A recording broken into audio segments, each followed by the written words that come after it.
Oh, beans, I'm not ready. Fuck, I forgot about everything.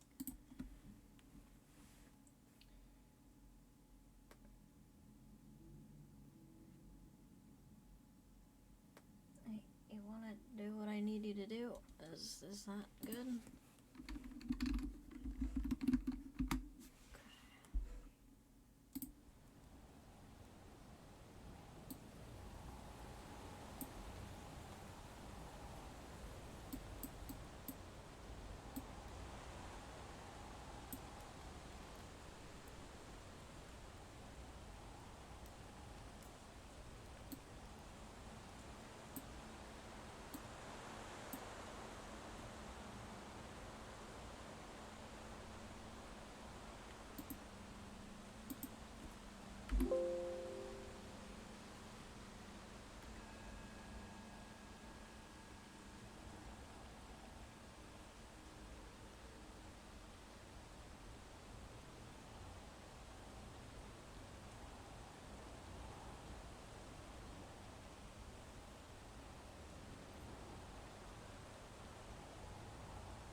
No, I don't like that looping. Hold on.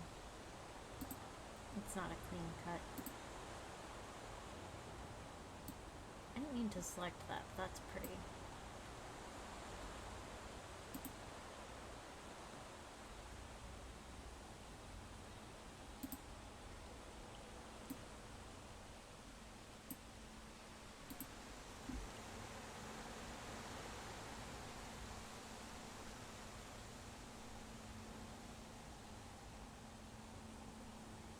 We'll do this and we'll wait a little while.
Let's start off with some Lovecraft, methinks.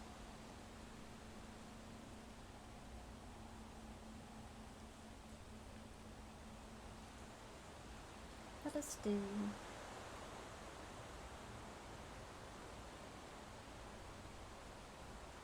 Let us do The Shadow over Innsmouth.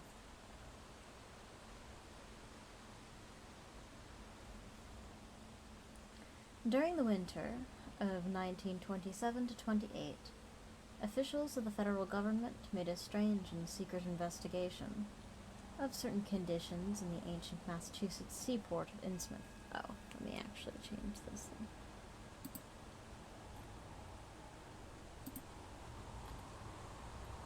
Hold on, I might have something better for this.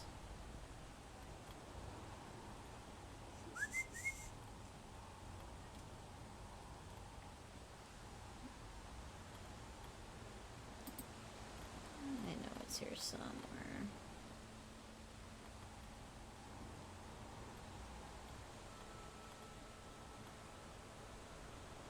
It is here. I know it is here. I know it is here because I put it here. There we go.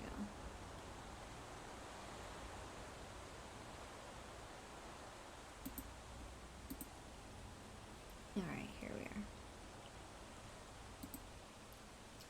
During the winter of 1927 through 28, officials of the federal government made a strange and secret investigation of certain conditions in the ancient Massachusetts seaport of Innsmouth.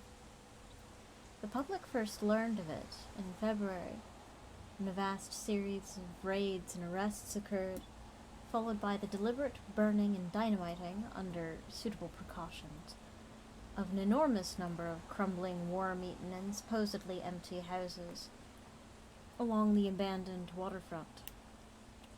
Uninquiring souls let this occurrence pass as one of the major clashes in a spasmodic war on liquor. In other words, prohibition. Keener news followers, however, wondered at the prodigious number of arrests, the abnormally large force of men used in making them, and the secrecy surrounding the disposal of the prisoners. No trials or even definite charges were reported, nor were any of the captives seen thereafter in the regular jails of the nation. They were vague statements about disease and concentration camps, and later about dispersal in various naval and military prisons, but nothing positive ever developed. Innsmouth itself was left almost depopulated, and it is even now only beginning to show signs of a sluggishly revived existence. Complaints from many liberal organizations were met with long confidential discussions, and representatives were taken on trips to certain camps and prisons. As a result, these societies became surprisingly passive and reticent. Newspapermen were harder to manage, but seemed largely to cooperate with the government in the end. Only one paper, a tabloid, always discounted because of its wild policy, mentioned the deep-diving submarine that discharged torpedoes downward in the marine abyss, just beyond Devil Reef. That item, gathered by chance in a haunt of sailors, seemed indeed rather far-fetched, since the low black reefs lie a full mile and a half out from Innsmouth harbor. People around the country and in nearby towns muttered a great deal among themselves, but said very little to the outer world. They talked about dying and half-deserted Innsmouth for nearly a century, and nothing new could be wilder or more hideous than what they had whispered and hinted years before. Many things had taught them secretiveness, and there was no need to exert pressure on them. Besides, they really knew little, for wide salt marshes, desolate and unpeopled, kept neighbors off from Innsmouth on the landward side. But I, at last, am going to defy the ban on speech about this thing. The results, I am certain, are so thorough that no public harm, save a shock of repulsion, could ever accrue from hinting of what was found by these horrified raiders at Innsmouth. Besides, what was found might possibly have more than one explanation.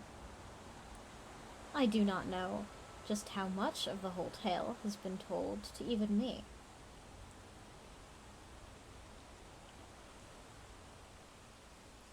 and I have many reasons for not wishing to probe deeper. For my contact with this affair has been closer than that of any other layman, and I have carried away impressions that are yet to drive me to drastic measures. 'Twas I who fled frantically out of Innsmouth in the early morning hours of July 16th, 1927, and whose frightened appeals for government inquiry and action brought on the whole reported episode.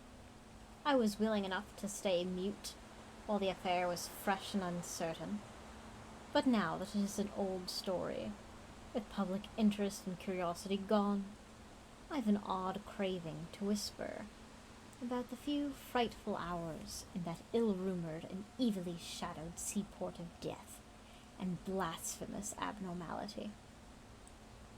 The mere telling helps me to restore confidence in my own faculties, to reassure myself that I was not simply the first to succumb to a contagious nightmare hallucination.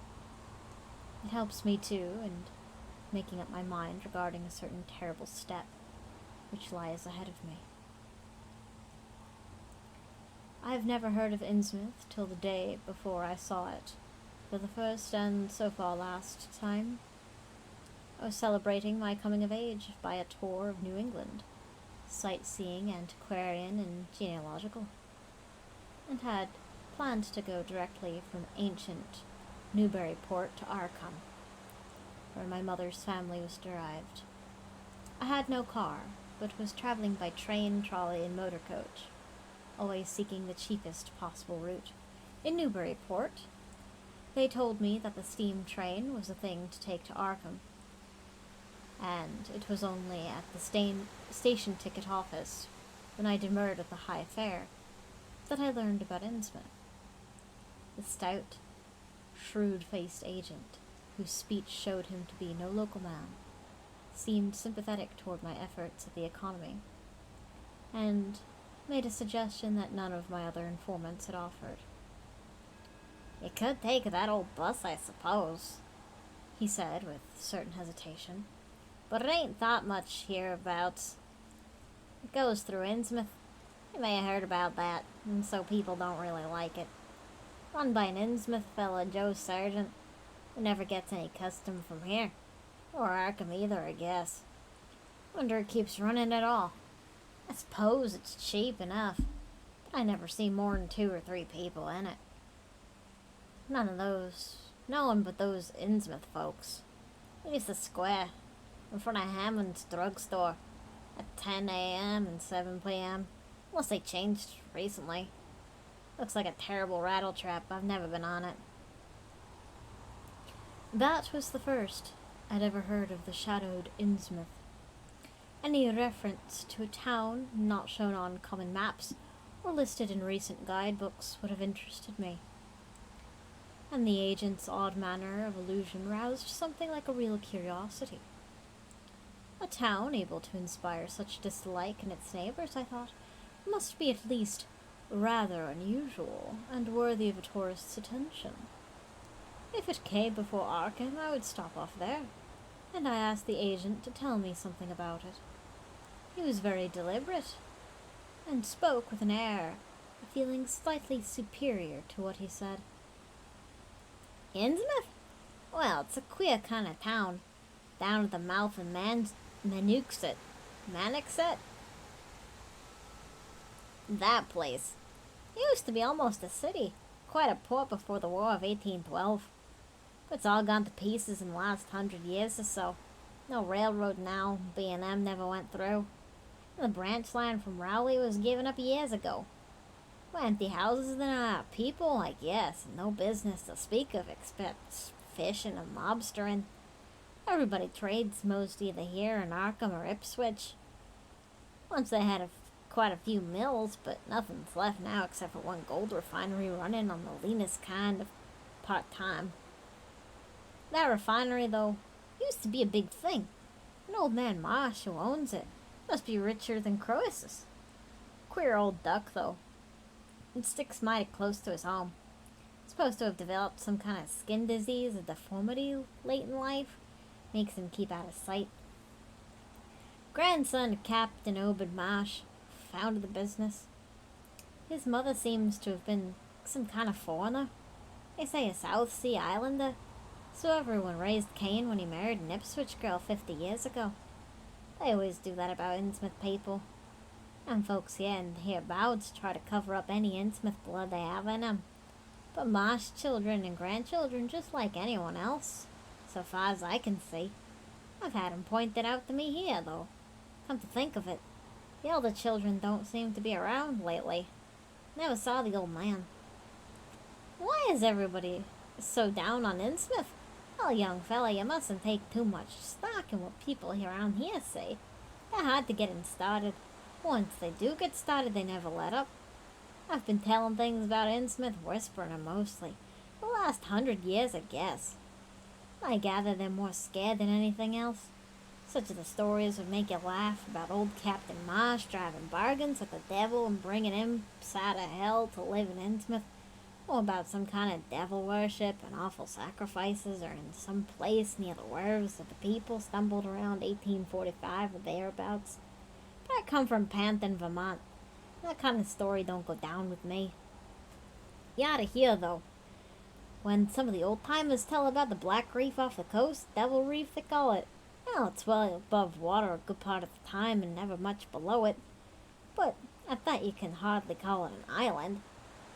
Story is that a whole legion of devils seen sometimes on the reef, sprawled out or dotted in and out of some kind of caves near the top. It's rugged, uneven thing, a good bit over a mile out, and toward the end of the shipping days, sailors used to make big detours just to avoid it. That is, sailors that don't hail from Innsmouth. One of the things they had against old Captain Marsh was that he was supposed to land on it sometimes at night when the tide was right. Maybe he did, for I dare say the rock formation was interesting. It's just barely possible he was looking for pirate loot or maybe finding it. But there was talk about his dealing with demons there. Fact is, I guess on the whole it was really the captain that gave the bad reputation to the reef. That was before the big epidemic of 1846, and over half the folks in Innsmouth was carried off. They never did quite figure out what the trouble was, but probably some kind of foreign disease brought from China somewhere by the shipping. Oof, that's topical. It surely was bad enough. There were riots over it, all sorts of ghastly doings that I don't believe ever got outside of town. It left the place in awful shape. Never came back. There can't be more than 300, 400 people living there now. But the real thing behind the way folks feel is simply race prejudice. And I don't say I'm blaming those who hold it. I hate those Innsmouth folks myself, and I wouldn't care to go to their town, I suppose, you know. Though I can see you're a Westerner by your talk. What about our New England ships used to have with the queer ports of Africa, Asia, the South Seas, and everywhere else? And what kind of people they sometimes brought back with them. You probably heard about the sailor man that came home with his Chinese wife. Maybe you know there's still a bunch of Fiji Islanders somewhere around Cape Cod. Well, there must be something like that back in the Innsmouth people. The place was always badly cut off from the rest of the country by marshes and creeks, and we can't be sure about the ins and outs of the matter. But it's pretty clear that old Captain Marsh must have brought home some odd specimens when he had all three of his ships in commission back in the 20s and 30s. There certainly is a strange kind of streak in Innsmouth folks today. I don't know how to explain it, but it sort of makes you crawl. You notice little things in Sergeant if you take his bus. Some of them have queer narrow heads with flat noses and bulgy starry eyes that never seem to shut.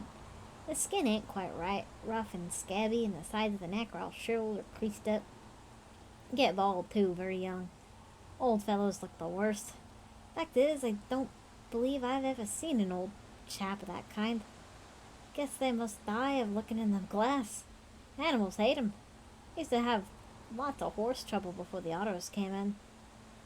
No one around here, Occam or Ipswich, will have anything to do with them.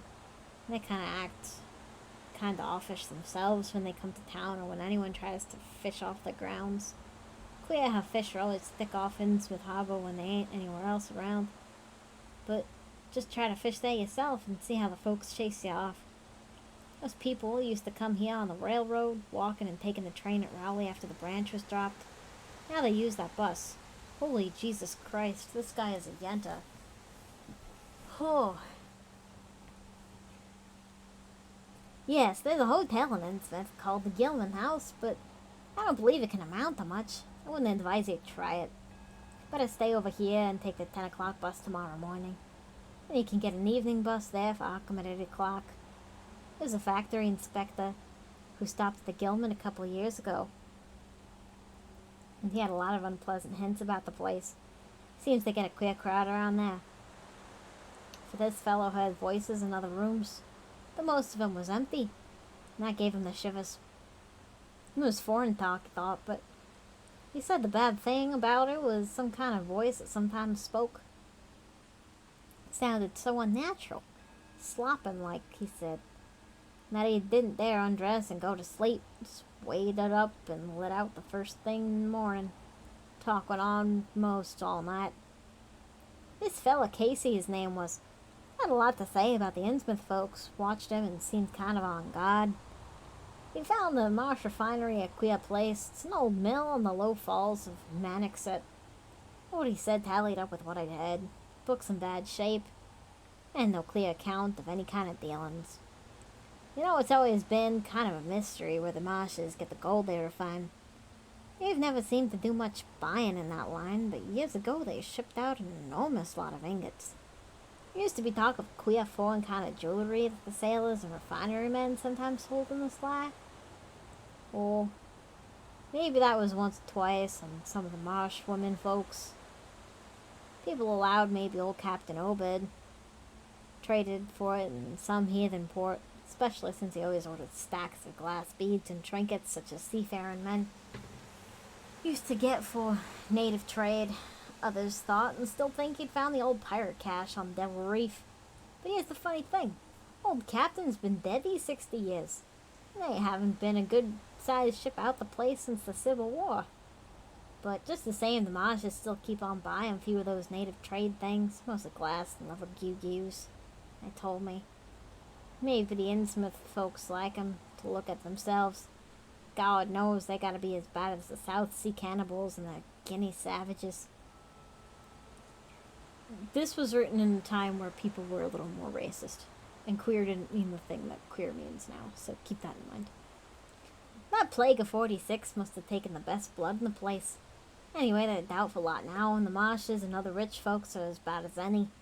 As I told you, there probably ain't more than 400 people in the whole town, despite of all the streets they say they are. I guess they're what they call white trash down south, lawless and sly and full of secret doings.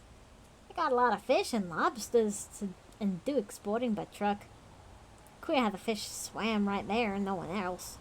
No one ever kept track of these people, and the state school officials and census men have a devil of a time. You can bet that prying strangers ain't welcome around Innsmouth. I've heard personally of more than one business and government man that's disappeared there. There's loose talk of one who went crazy and out is in Danvers now. He must have fixed up some awful scare for that fellow. That's why I wouldn't go at night if I was you. I've never been there, and I have no wish to go. But I guess a daytime trick couldn't hurt you, even though people hereabouts would advise you not to take it. If you're just sightseeing and looking for old-time stuff, Innsmouth ought to be quite a place for you. Oh, sweet Jesus, it's finally over. And so I spent part of that evening at the Newburyport Public Library, looking up data about Innsmouth. When I had tried to question the natives in the shops, the lunchroom, the garages, and the fire station, I'd found them even harder to get started than the ticket agent had predicted, and realized I could not spare the time to overcome their first instinctive reticences. They had a kind of obscure suspiciousness, as if there was something amiss with anyone too interested in Innsmouth. At the YMCA, where I was stopping, the clerk merely discouraged my going to such a dismal, decadent place. And the people at the library showed much the same attitude. Clearly, in the eyes of the educated, Innsmouth was merely an exaggerated case of civic degeneration.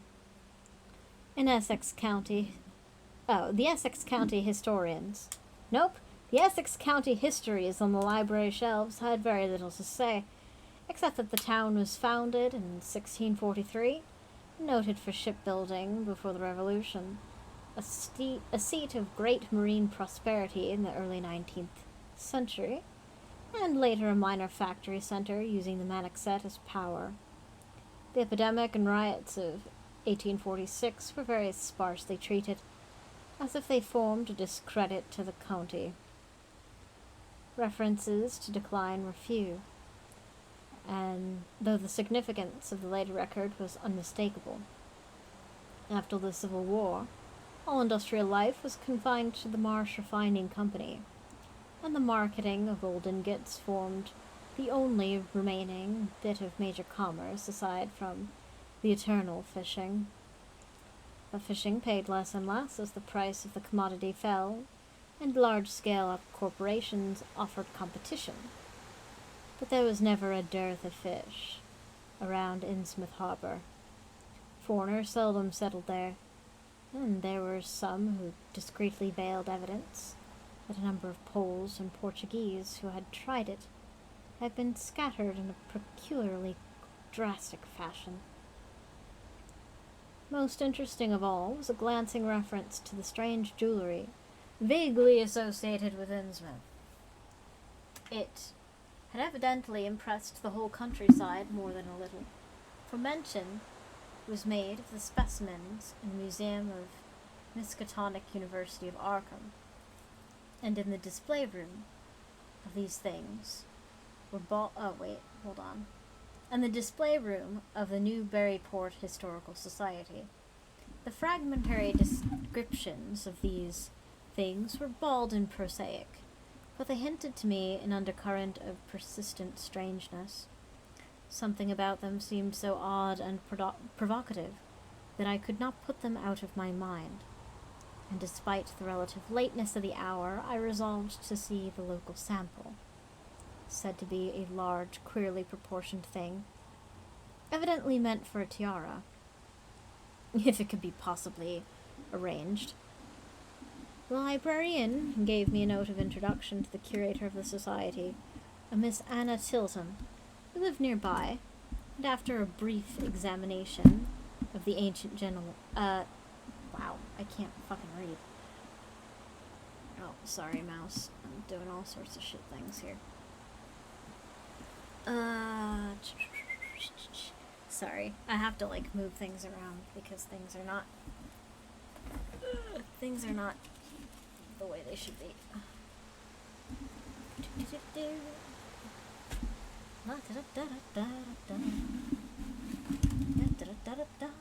Here we go. And where's this tension on this wire coming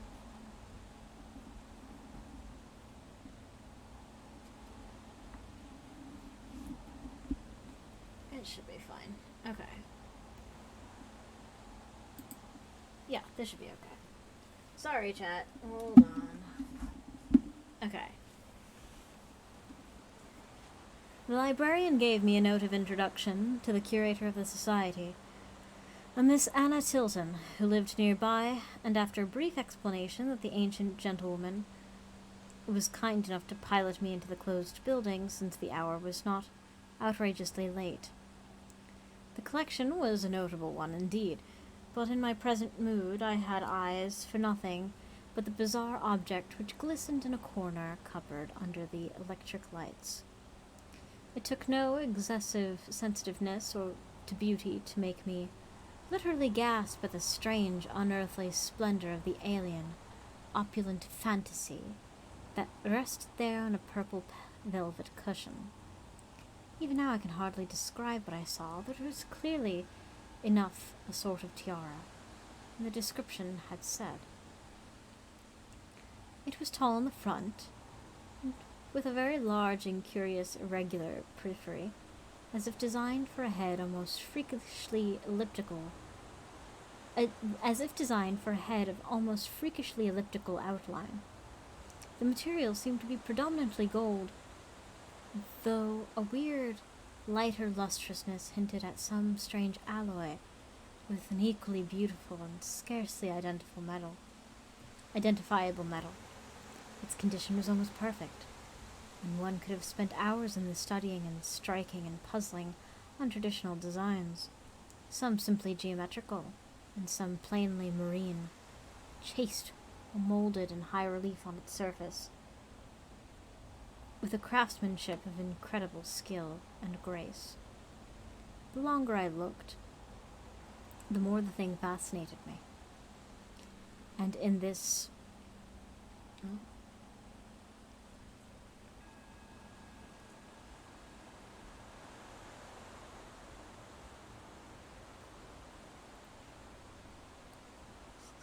The longer I looked, the more this thing fascinated me.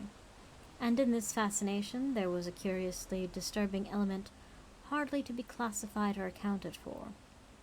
At first I decided it was the queer, otherworldly quality of the art, which made me uneasy. All other art objects I had ever seen belonged to some known racial or national stream, or else were consciously modernistic defiances of every recognized stream. This tiara was neither. It belonged clearly to some settled technique of an infinite maturity and perfection. Yet that technique was utterly remote from any Eastern or Western, ancient or modern, which I had ever heard of or seen exemplified. It was as if the workmanship were that of another planet. However, I soon saw that my uneasiness had a second and perhaps equally potent source residing in the pictorial and mathematical suggestion of the strange designs. The patterns all hinted of remote secrets and unimaginable abysses in time and space. The monotonously aquatic nature of the reliefs became almost sinister. Among these reliefs were fabulous monsters of abhorrent grotesqueness and malignity, half ichthyaic, half Bactrian, batrachian, and half batrachian in suggestion, which one could not dissociate from a certain haunting and uncomfortable sense of pseudo-memory, as if they called upon some image from deep cells and tissues whose retentive functions are wholly primal and awesomely ancestral. At times I fancied that every contour of these blasphemous fish frogs was overflowing with ultimate quintessence of unknown and inhuman evil. In odd contrast to the tiara's aspect was its brief and prosy history as related by Miss Tilton. It had been pawned for a ridiculous sum at a shop in State Street in 1873 by a drunken Innsmouth man, shortly afterwards killed in a brawl. The society had acquired it directly from the pawnbroker, at once giving it a display worthy of its quality. It was labeled as of probable East Indian or Indo-Chinese provenance, though the attribution was frankly tentative. Miss Tilton, comparing all possible hypotheses regarding its origin and its presence in New England, was inclined to believe that it formed part of some exotic pirate horde discovered by old Captain Obed Marsh.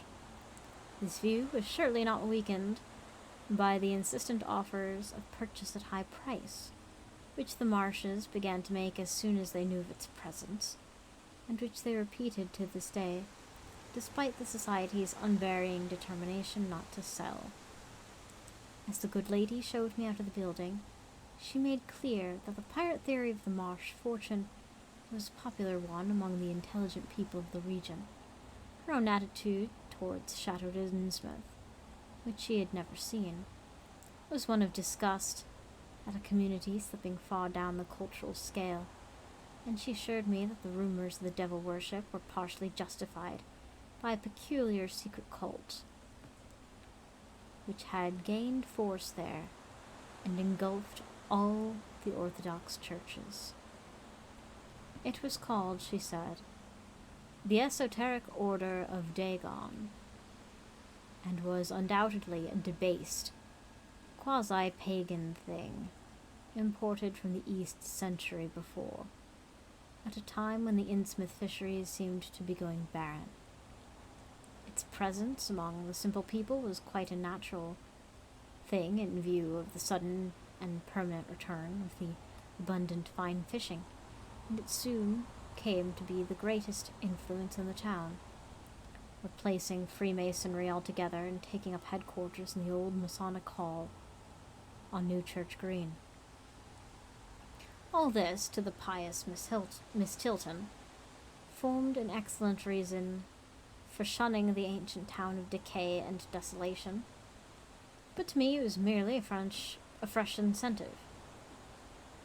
To my architectural and historical anticipations was now added an acute anthropological zeal, and I could scarcely sleep in my small room at the Y as the night wore away. Shortly before 10 in the morning, I stood with one small valise in front of Hammond's drugstore in the old market square, waiting for the Innsmouth bus. As the hour for its arrival drew near, I noticed a general drift of the loungers to other places up the street or to the ideal lunch across the square. Evidently, the ticket agent had not exaggerated the dislike of the local people bore towards Innsmouth and its denizens. In a few moments, the small motor coach of extreme decrepitude and dirty grey colour rattled down State Street and made a turn and drew up at the curb beside me. I felt immediately it was the right one, a guess which the half-legible sign on the windshield, Arkham Innsmouth Newport, soon verified. There were only 3 passengers, dark, unkempt men of sullen visage and somewhat youthful cast. When the vehicle stopped, they clumsily shambled out and began walking up State Street in a silent, almost furtive fashion. The driver also alighted, and I watched him as he went to the drugstore to make some purchase. This, I reflected, must be the Joe Sargent mentioned by the ticket agent, and even before I noticed any details, there spread over me a wave of spontaneous aversion, which could neither be checked nor explained. It suddenly struck me as very natural that the local people should not wish to ride on a bus owned and driven by this man, or to visit any oftener than possible the habitat of such a man and his kinfolk. When the driver came out of the store, I looked at him more carefully and tried to determine the source of my evil impression. He was a thin and stoop-shouldered man, not much under 6 feet tall, and dressed in shabby blue civilian clothes, and wearing a frayed golf cap.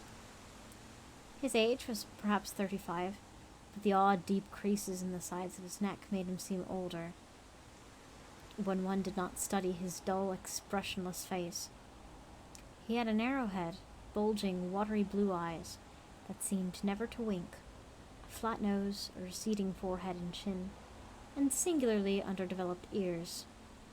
His long, thick lip and coarse-pored greyish cheeks seemed almost beardless, except for some sparse yellow hairs that straggled and curled in regular patches, and in places the surface seemed queerly irregular, as if peeling from some cutaneous disease.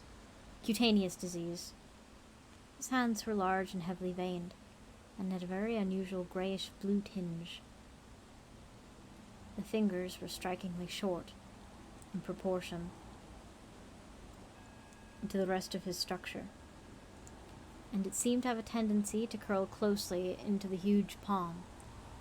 As he walked toward the bus, I observed his peculiarly shambling gait, and saw his feet were inordinately immense.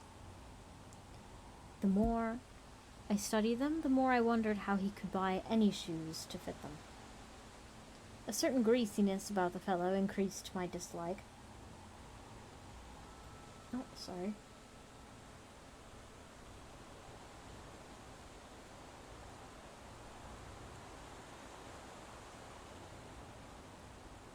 Oh, that's fine. Okay. A certain greasiness about the fellow increased my dislike, He was evidently given to working or lounging around the fish docks and carried with him much of their characteristic smell. And just what foreign blood was in him I could not even guess. His oddities certainly did not look Asiatic, Polynesian, Levantine, or Negroid. Yet, I could see why people found him alien. I myself would have thought of a biological degeneration rather than alienage. I was sorry when I saw there would be no other passengers on the bus.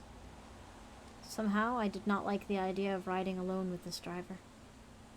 But as leaving time obviously approached, I conquered my qualms and followed the man aboard, extending him a dollar bill and murmuring a single word, Innsmouth. He looked curiously at me for a second, as he returned 40 cents in change without speaking. I took a seat far behind him, but on the same side of the bus, since I wished to watch the shore during the journey. At length the decrepit vehicle started with a jerk, and rattled noisily past the old brick buildings of State Street, amidst a cloud of vapor from the exhaust. Glancing at the people on the sidewalks, I thought I detected from them a curious wish to avoid looking at the bus, or at least a wish to avoid seeming to look at it. Then we turned to the left into High Street, where the going was smoother, flying by stately old mansions and the early Republic and still older colonial farmhouses, passing the Lower Green and Parker River, and finally emerging into a long, monotonous stretch of open shore country. The day was warm and sunny, but the landscape of sand, sedge-grass, and stunted shrubbery became more and more desolate as we proceeded. Out of the window I could see the blue water and the sandy line of Plum Island, and we presently drew very near to the beach as our narrow road veered off from the main highway to Rowley and Ipswich. There were no visible houses, and I could tell by the state of the road that traffic was very light hereabouts. The small weather-worn telephone poles carried only 2 wires. Now and then we crossed crude wooden bridges over tidal creeks that wound far inland and promoted the general isolation of the region.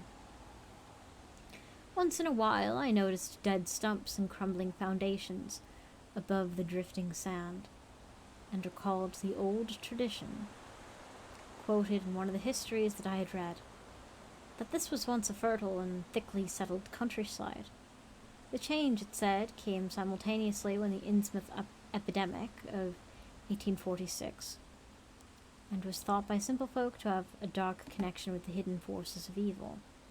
Actually, it was caused by the unwise cutting of woodlands near the shore, which robbed the soil of its best protection and opened the way for waves and wind-blown sand. At last, we lost sight of Plum Island and saw the vast expanse of the ocean Atlantic on our left. Our narrow course began to climb steeply, and I felt a singular sense of disquiet in looking at the lonely crest ahead where the rutted roadway met the sky. 'Twas as if the bus were about to keep on its ascent, leaving the sane earth altogether and merging with the unknown arcana of the upper air and cryptical sky. The smell of the sea took on ominous implications, and the silent driver's bent, rigid back and narrow head became more and more hateful.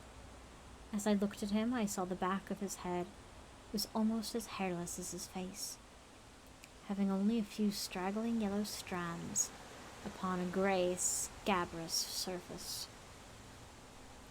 Then we reached the crest and beheld the outspread valley beyond, where the Magnificent joins the set just north of the long line of cliffs that culminate in Kingsport Head and veer off toward Cape Ann.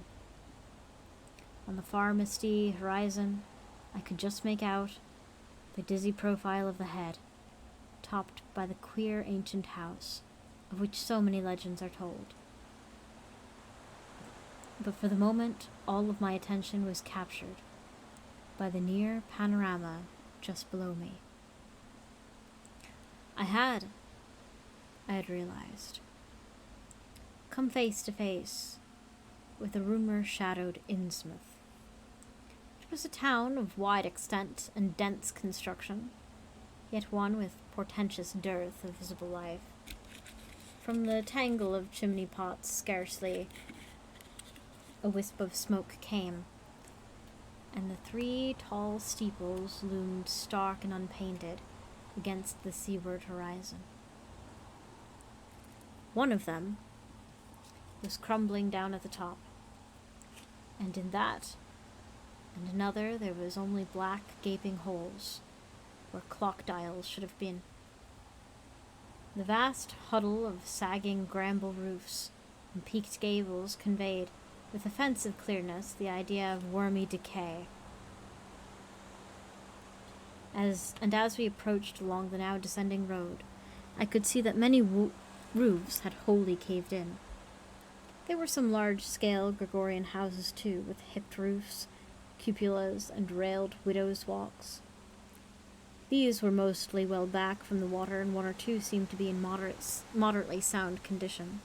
Stretching inland from among them, I saw the rusted grass-grown line of the abandoned railway, with leaning telegraph poles now devoid of wires, and the half-obscure lines of the old carriage roads to Rowley and Ipswich.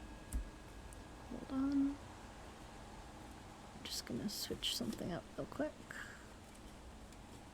Something was bugging me. There we go.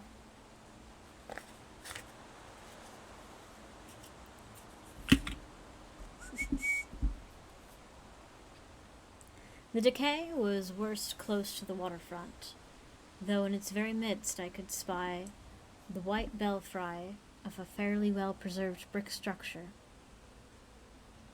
which looked like a small factory.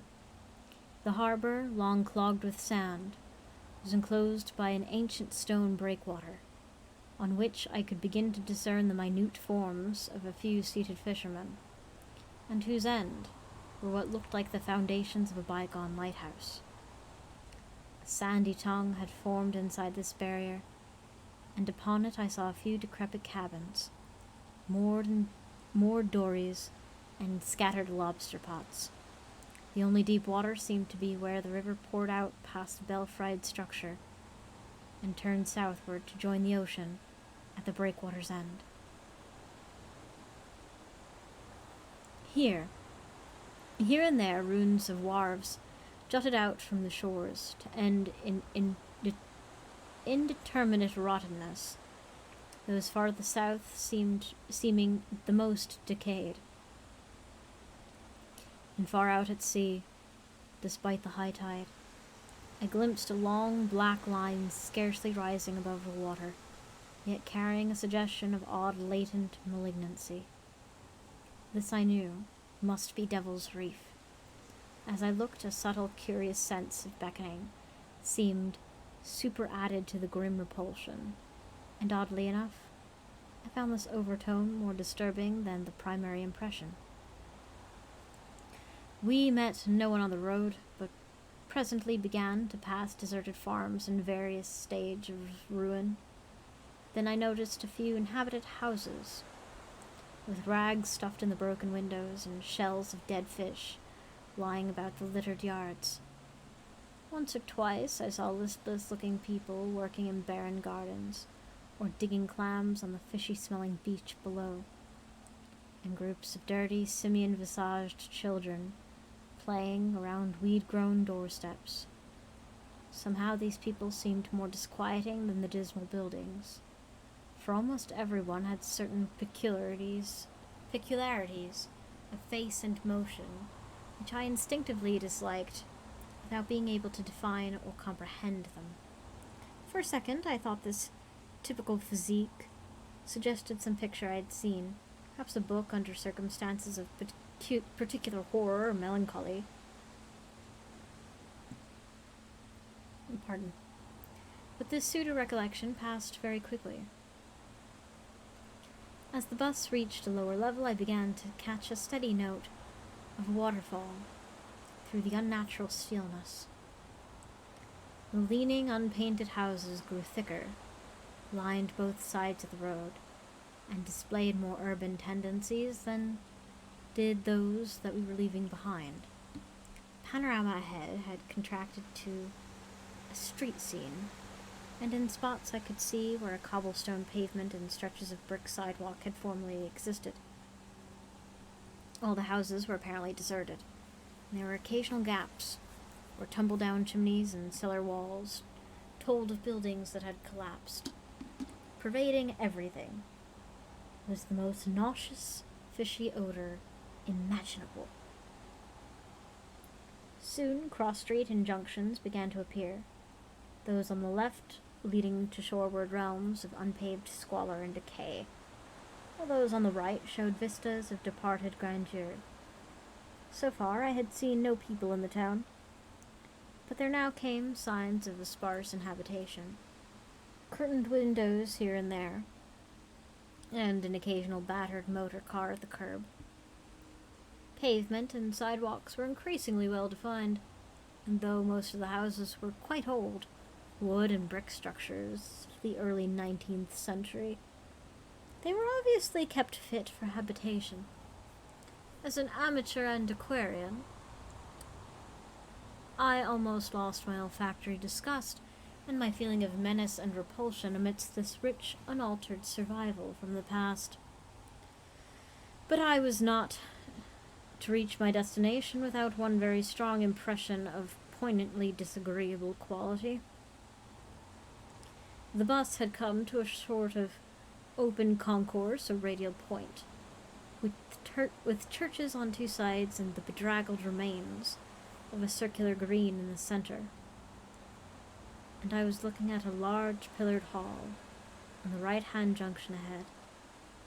The structure's once white paint was now grey and peeling, and the black and gold sign on the pediment was so faded that I could only with difficulty make out the words, "Esoteric Order of Dagon."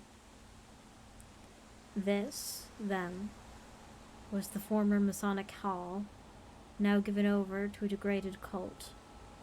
As I strained to decipher this inscription, my notice was distracted by the raucous tones of a cracked bell across the street, and I quickly turned to look out the window on my side of the coach.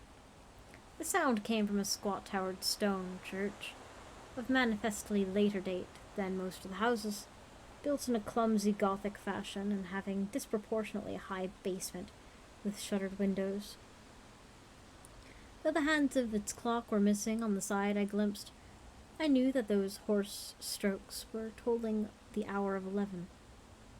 Then suddenly all thoughts of time were blotted out by an onrushing image of sharp intensity and unaccountable horror, which had seized me before I knew what it really was. The door of the church basement was open, revealing a rectangle of blackness inside, and as I looked, a certain object crossed, or seemed to cross that dark rectangle, burning into my brain a momentary conception of a nightmare, which was all the more maddening, because analysis could not show a single nightmarish quality in it. It was a living object, the first except the driver I had seen since entering the compact part of town, and had I been in a steadier mood, I would have found nothing whatsoever of terror in it. Clearly, as I realized a moment later, it was the pastor, clad in some peculiar vestments doubtless introduced since the Order of Dagon had modified the ritual of local churches.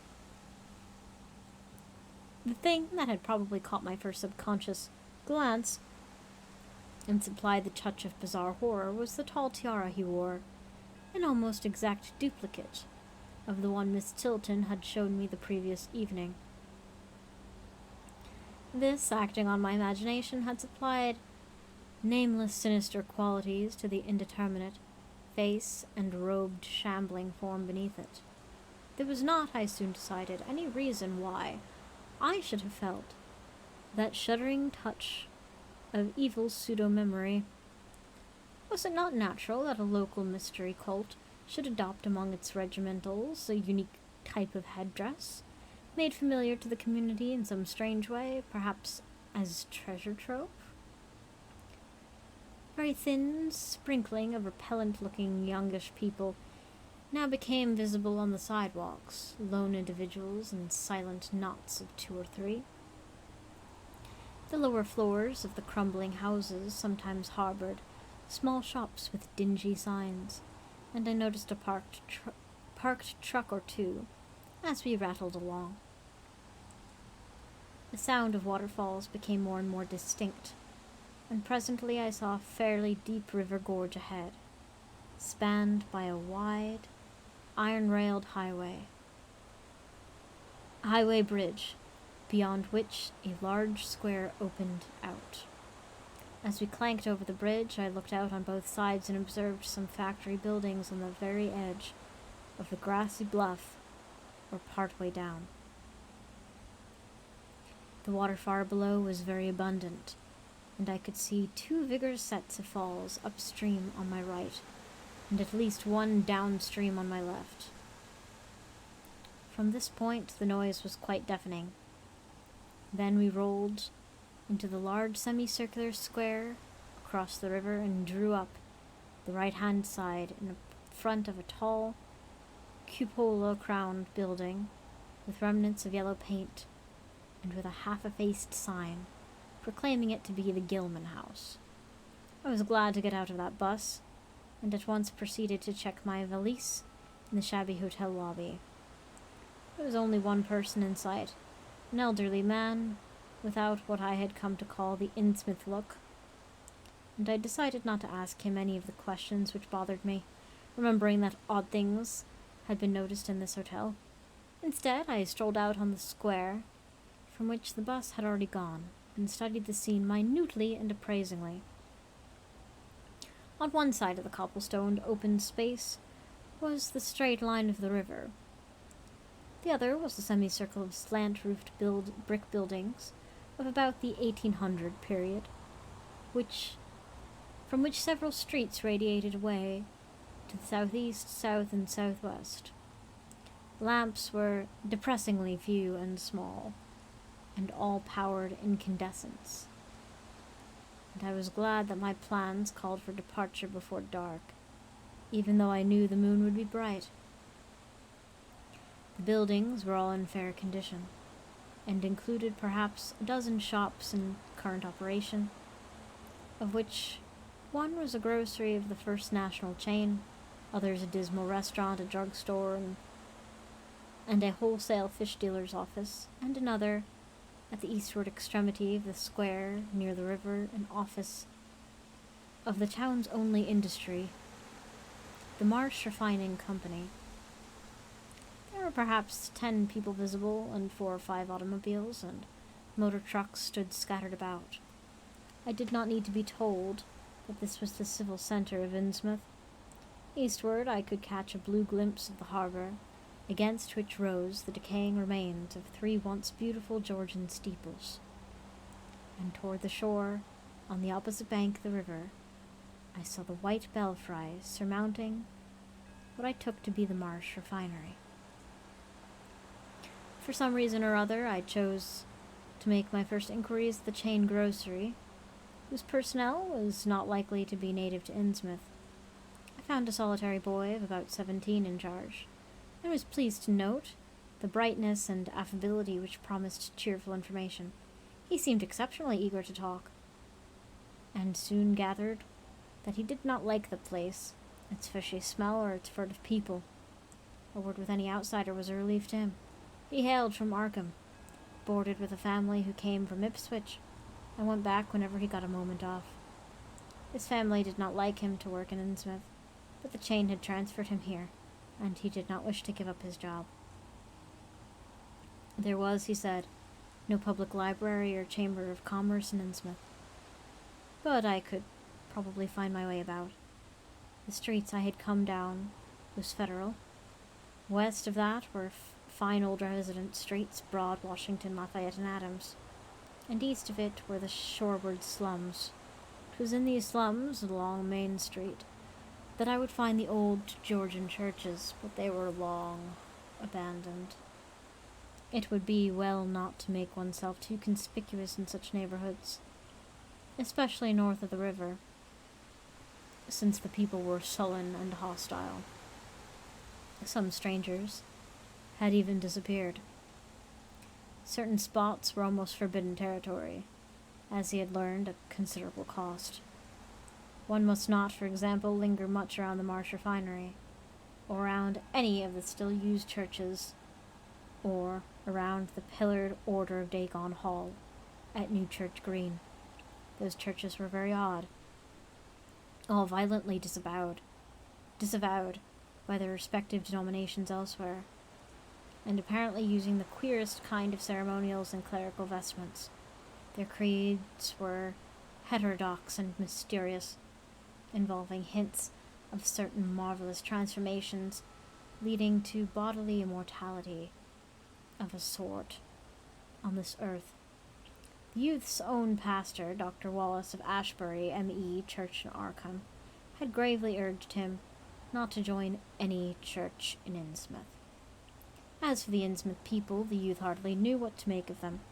They were as furtive and seldom seen as animals that live in burrows, and one could hardly imagine how they passed their time apart from their desultory fishing. Perhaps, judging by the quaint quantities of bootleg liquor they consumed, they lay for most of the daylight hours in an alcoholic stupor. They seemed sullenly banded together in some sort of fellowship and understanding, despising the world, as if they had access to another and preferable spheres of entity. Their appearance, especially those staring, unwinking eyes, which one never saw shut, was certainly shocking enough, and their voices were disgusting. It was awful to hear them chanting in their churches at night, especially during their main festivals or revivals, which fell twice a year, on April 30th and October 31st. They were very fond of the water, and swam a great deal in both river and harbour. Swimming races out to Devil Reef were very common, and everyone in sight seemed to be able to share in this arduous sport. When one came to think of it, it was generally only young people who were seen about in public, and of these, the oldest were apt to be the most tainted-looking. When exceptions did occur, they were mostly pupils, with no trace of aberrancy, like the old clerk at the hotel. One wondered what became of the bulk of the older folk, and whether the Innsmouth look were not a strange and insidious disease phenomenon, which increased its hold as years advanced. Only a very rare affliction, of course, could bring about such vast and radical anatomical changes in a single individual after maturity, changes involving osseous factors as basic as the shape of the skull. But then, even this aspect was no more baffling and unheard of than the visible features of the malady as a whole. It would be hard, the youth implied, to form any real conclusions regarding such a matter, since one never came to know the natives personally, no matter how long one might live in Innsmouth. The youth was certain that many specimens even worse than the worst visible ones were kept locked indoors in some places. People sometimes heard the queerest kind of sounds. The tottering waterfront hovels north of the river were reputedly connected with hidden tunnels, being thus a veritable warren of unseen abnormalities.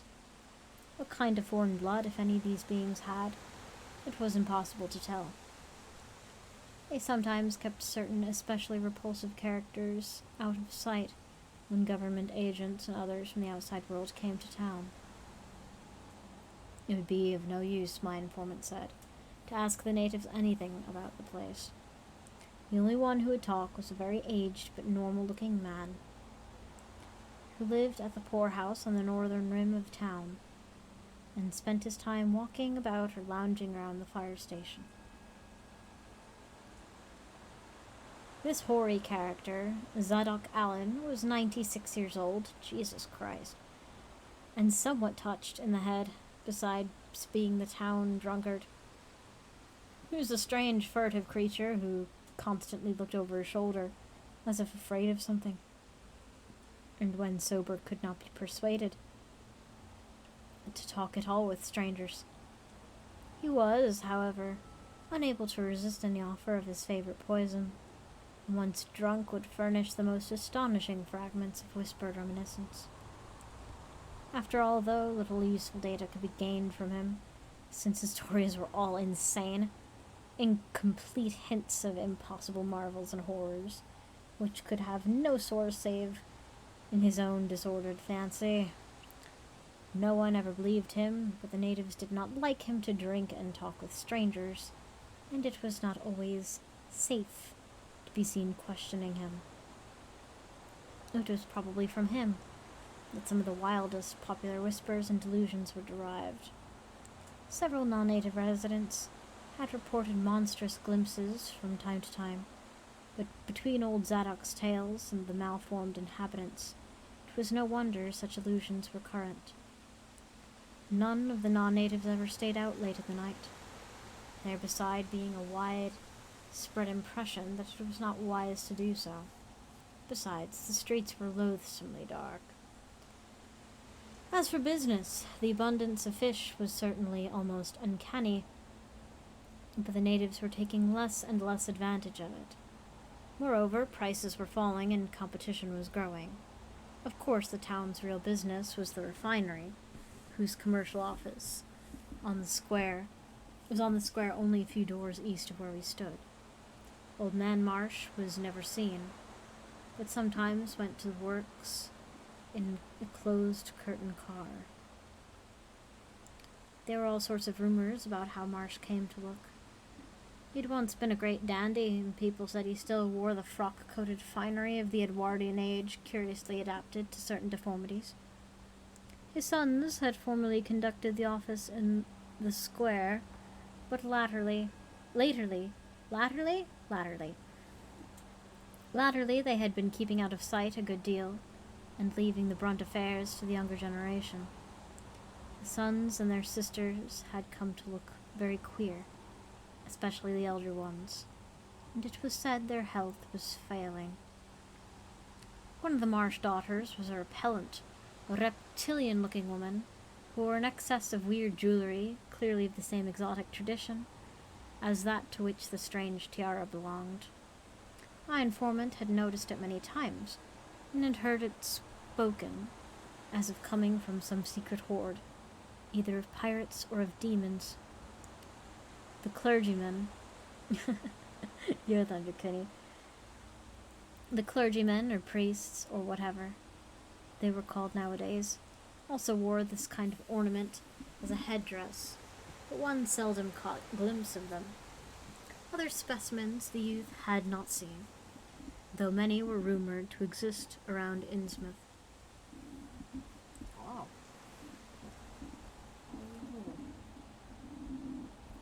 Oh, because I'm pulling on your wire. I'm sorry.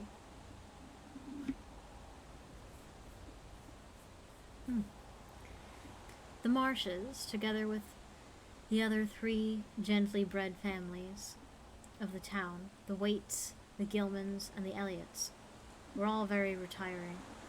They lived in immense houses along Washington Street, and several were reputed to harbor in concealment a certain living kinsfolk whose personal aspect forbade public view, and whose deaths had been reported and recorded.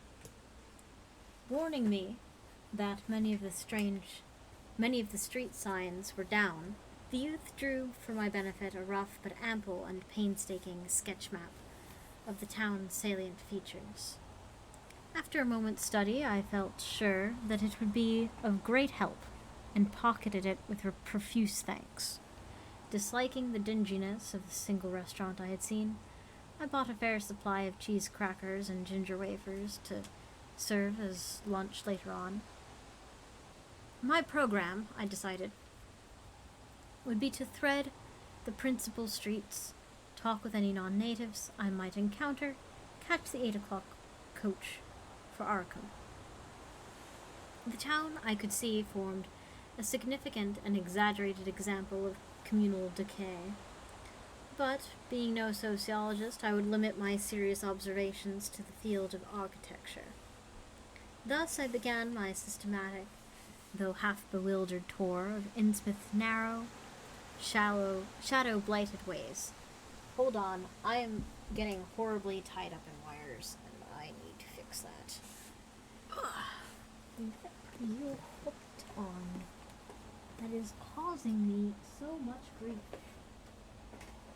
Wherefore is thy kink? There we go. Jesus. Didn't have to be so hard. You could have just made it easy for me.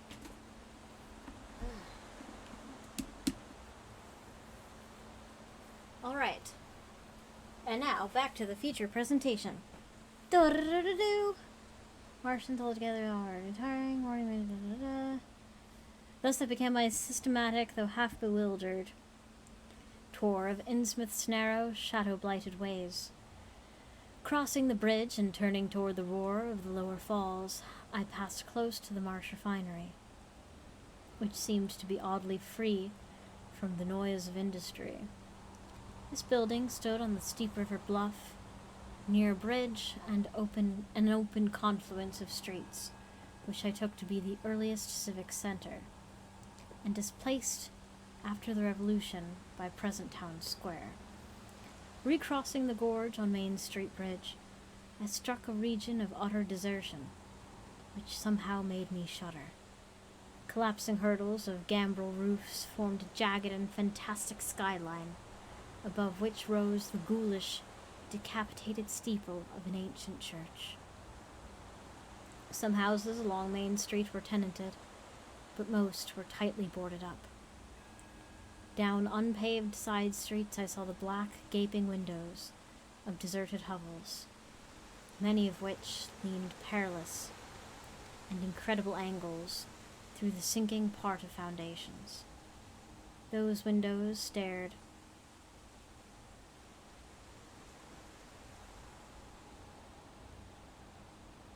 Excuse me? Yes, you've been plugged in. Computer. It's okay. You're gonna be alright.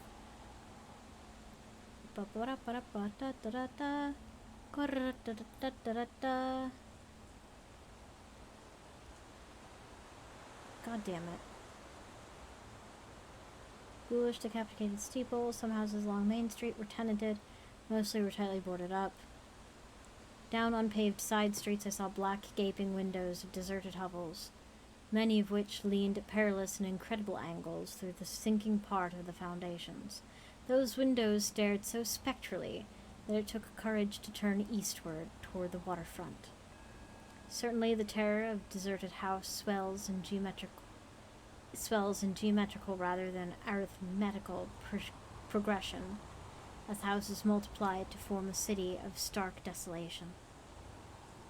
The sight of such endless avenues of fishy-eyed vacancy and death, and the thought of such linked infinities of black, brooding compartments given over to cobwebs and memories, and the conqueror worm, start up vestigial fears and aversions that not even the stoutest philosophy can disperse. Fish Street was as deserted as Main, though it differed in having many brick and stone warehouses still in excellent shape. Water Street was almost its duplicate, save that there were great seaward gaps where wharves had been. Not a living thing did I see, except for the scattered fishermen on distant breakwater. I can't fucking read. Breakwater, and not a sound did I hear, save the lapping of the harbored tides and the roar of the falls in the Manixet. The town was getting more and more and more on my nerves, and I looked behind me furtively as I picked my way back over the tottering Water Street Bridge. The Fish Street Bridge, according to the sketch, was in ruins. Well shot, Sassy.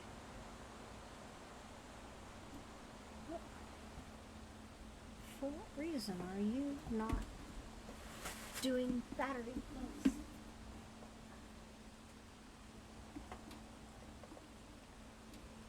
Well, is it that you're out of place? Yes, it is. Ugh.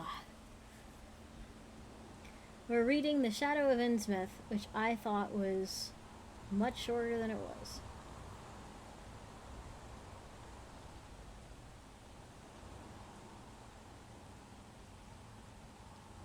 Wow. He was born only yesterday and is already dead. Okay. North of the river, there were traces of squalid life. Active fish-packing horses in Water Street. Horses? Oh, God. Let's try that again. North of the river, there were traces of squalid life. Active fish-packing houses in Water Street. Meant to say hi, must have hit the wrong button. You're totally good. No worries. I've got a view on the viewer list, but it doesn't update as quickly as I wish it were.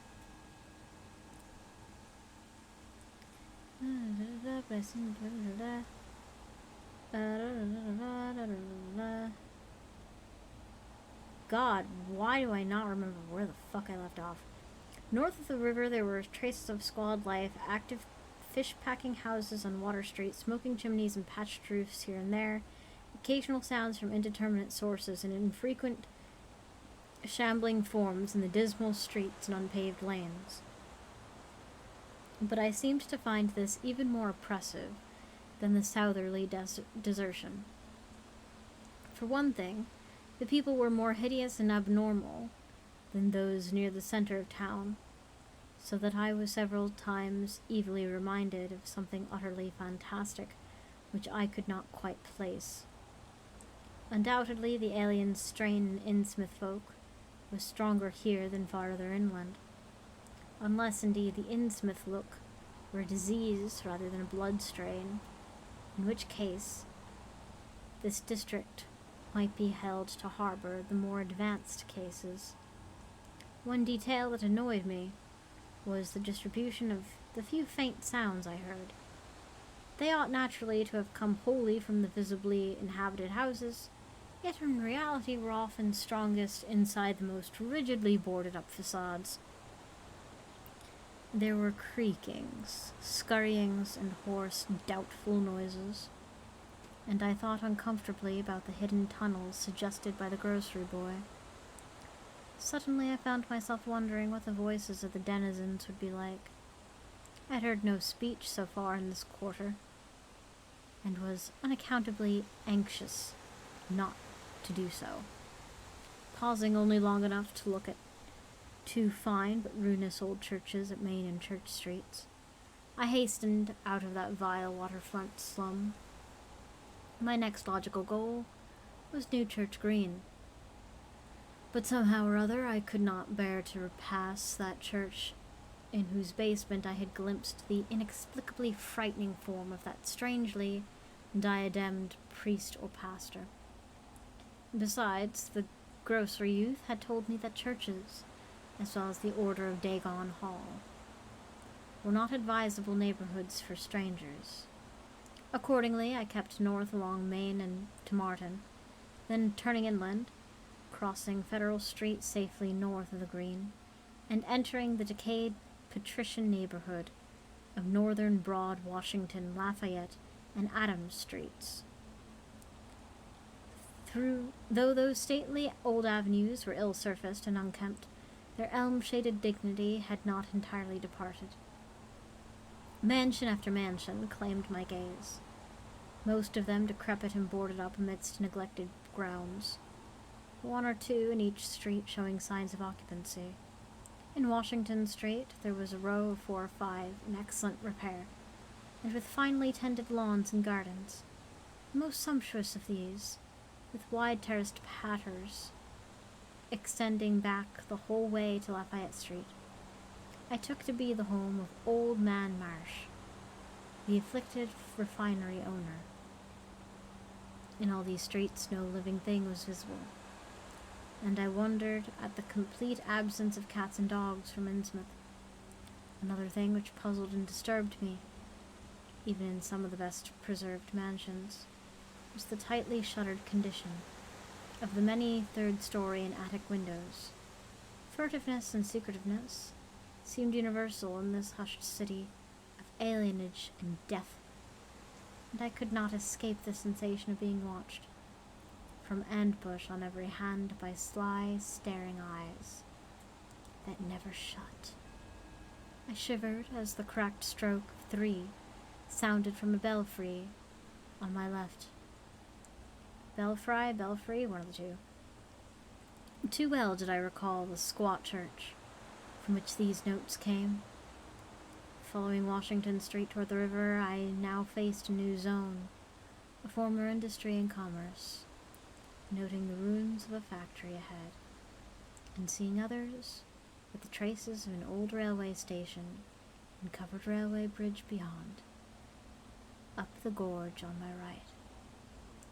The uncertain bridge, now before me, was posted with a warning sign, but I took the risk and crossed again to the south bank where traces of life reappeared.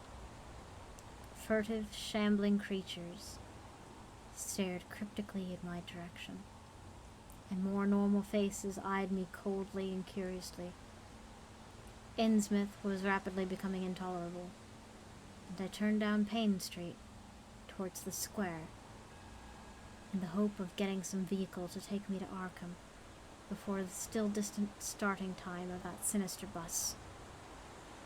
'Twas then that I saw the tumble-down fire station on my left, and noticed the red-faced, bushy-bearded, watery-eyed old man in nondescript rags who sat on a bench in front of it talking with a pair of unkempt but not abnormal-looking firemen.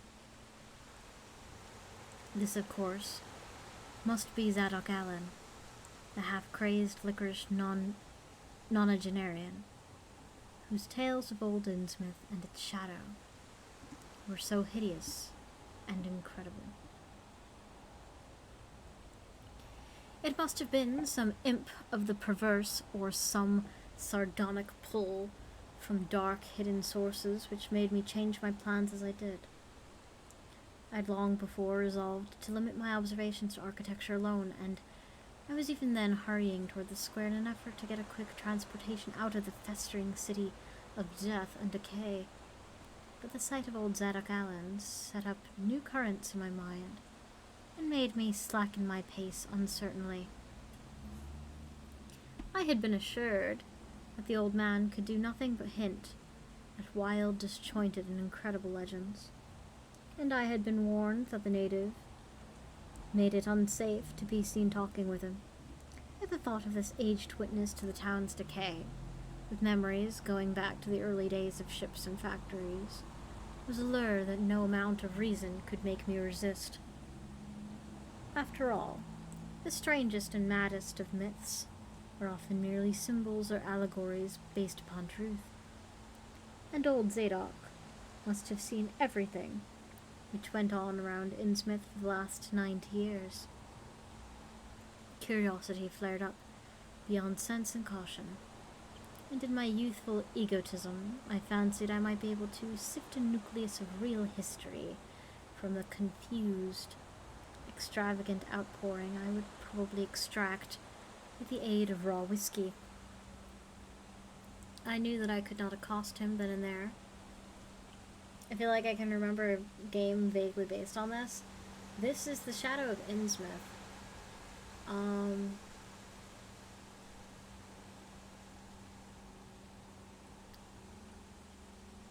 I also feel like there was a game based on this. Maybe it was one of the BioShocks?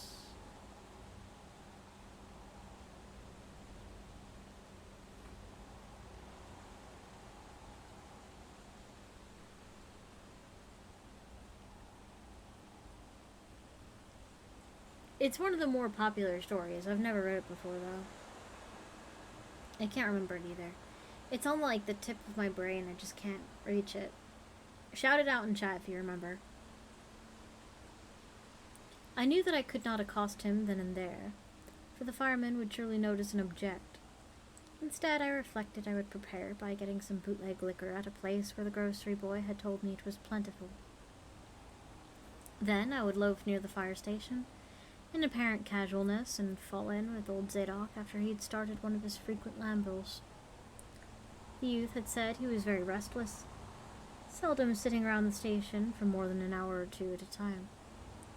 A quart bottle of whiskey was easy, though not cheaply obtained, in the rear of a dingy variety store just off the square in Elliott Street. The dirty-looking fellow who waited on me had a touch of the staring Innsmouth look, but was quite civil in his way, perhaps being used to the custom of such convivial strangers, truckmen, gold buyers, and the like, as were occasionally in town. Re-entering the square, I saw that luck was with me. Shuffling out a Payne Street around the corner of the Gilman house, I glimpsed nothing less than the tall, lean, tattered form of old Zadok Allen himself.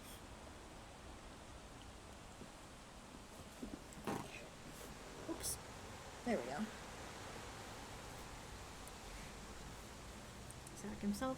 In accordance with my plan, I attracted his attention by brandishing my newly purchased bottle, and soon realized that he began to shuffle wistfully after me, as I turned into Waite Street on my way to the most deserted region I could think of.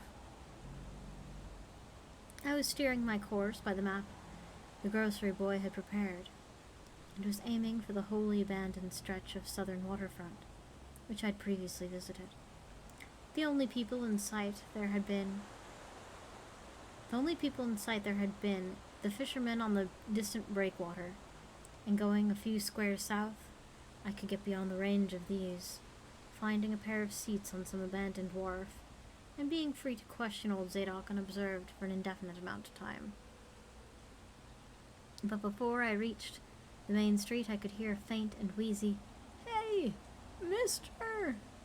behind me, and I presently allowed the old man to catch up and take copious pulls from the quart bottle.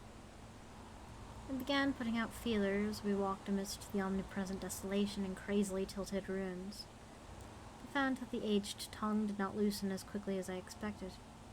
At length I saw a grass-grown opening toward the sea, climbing between brick walls that were crumbling, with the weedy length of an earth and masonry wharf projecting beyond.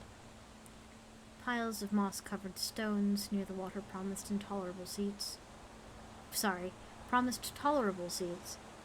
and the scene was sheltered from all possible view by a ruined warehouse on the north. Here, I thought, was an ideal place for a long secret colloquy, so I guided my companion down the lane and picked out spots to sit among the mossy stones. The air of death and desertion were ghoulish, and the smell of fish almost insufferable, but I was resolved to let nothing deter me. About 4 hours remained for conversation if I were to catch the 8 o'clock coach for Arkham, and I began to dole out more liquor to the ancient tippler, meanwhile eating my own frugal lunch. In my donations I was careful not to overshoot the mark, for I did not wish Zadok's vinous garrulousness to pass into a stupor. After an hour of his furtish taciturnity showed signs of disappearing, but much to my disappointment, he still sidetracked my questions about Innsmouth and its shadow-haunted past.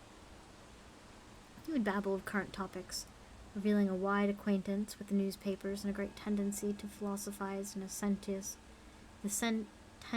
village fashion. Toward the end of the second hour, I feared my quart of whiskey would not be enough to produce results, and was wondering whether I had better leave old Zadok and go back for more.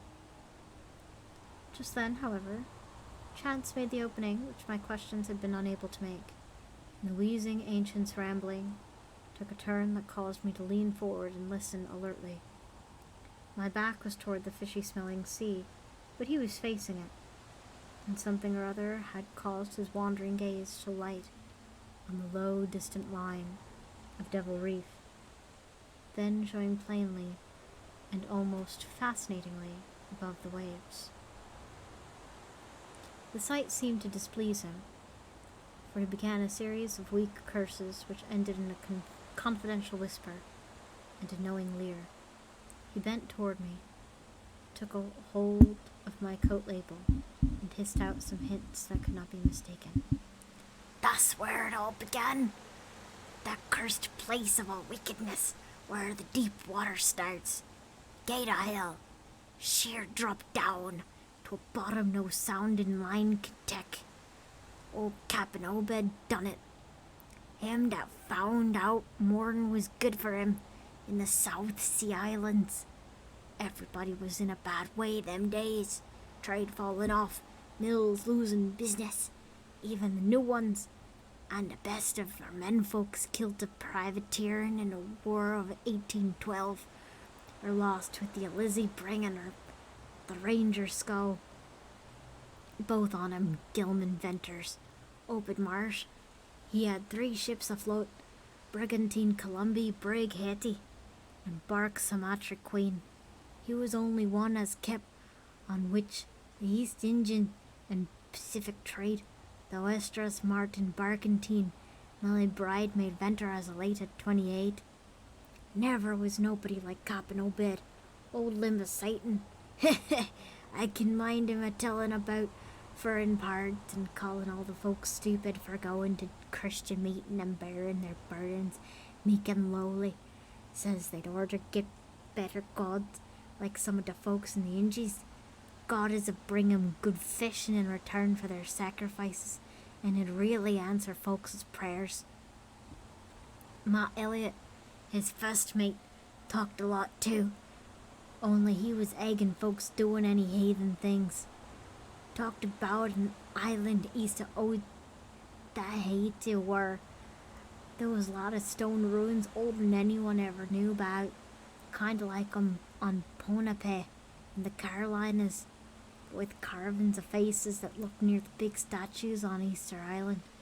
There was little volcanic island near there too, where there was other ruins with different carvings. Ruins all wore away like they'd been under sea, and with pictures of awful monsters all over 'em. Well, sir, Matt says the natives around there had all the fish they could catch, and sported bracelets and armlets and head rings made out of queer kind of gold and covered pictures of monsters, just like the ones carved over the ruins of a little island, sort of fish like frogs or frog like fishes. No, that was drawn in all kinds of positions, like they were human beings.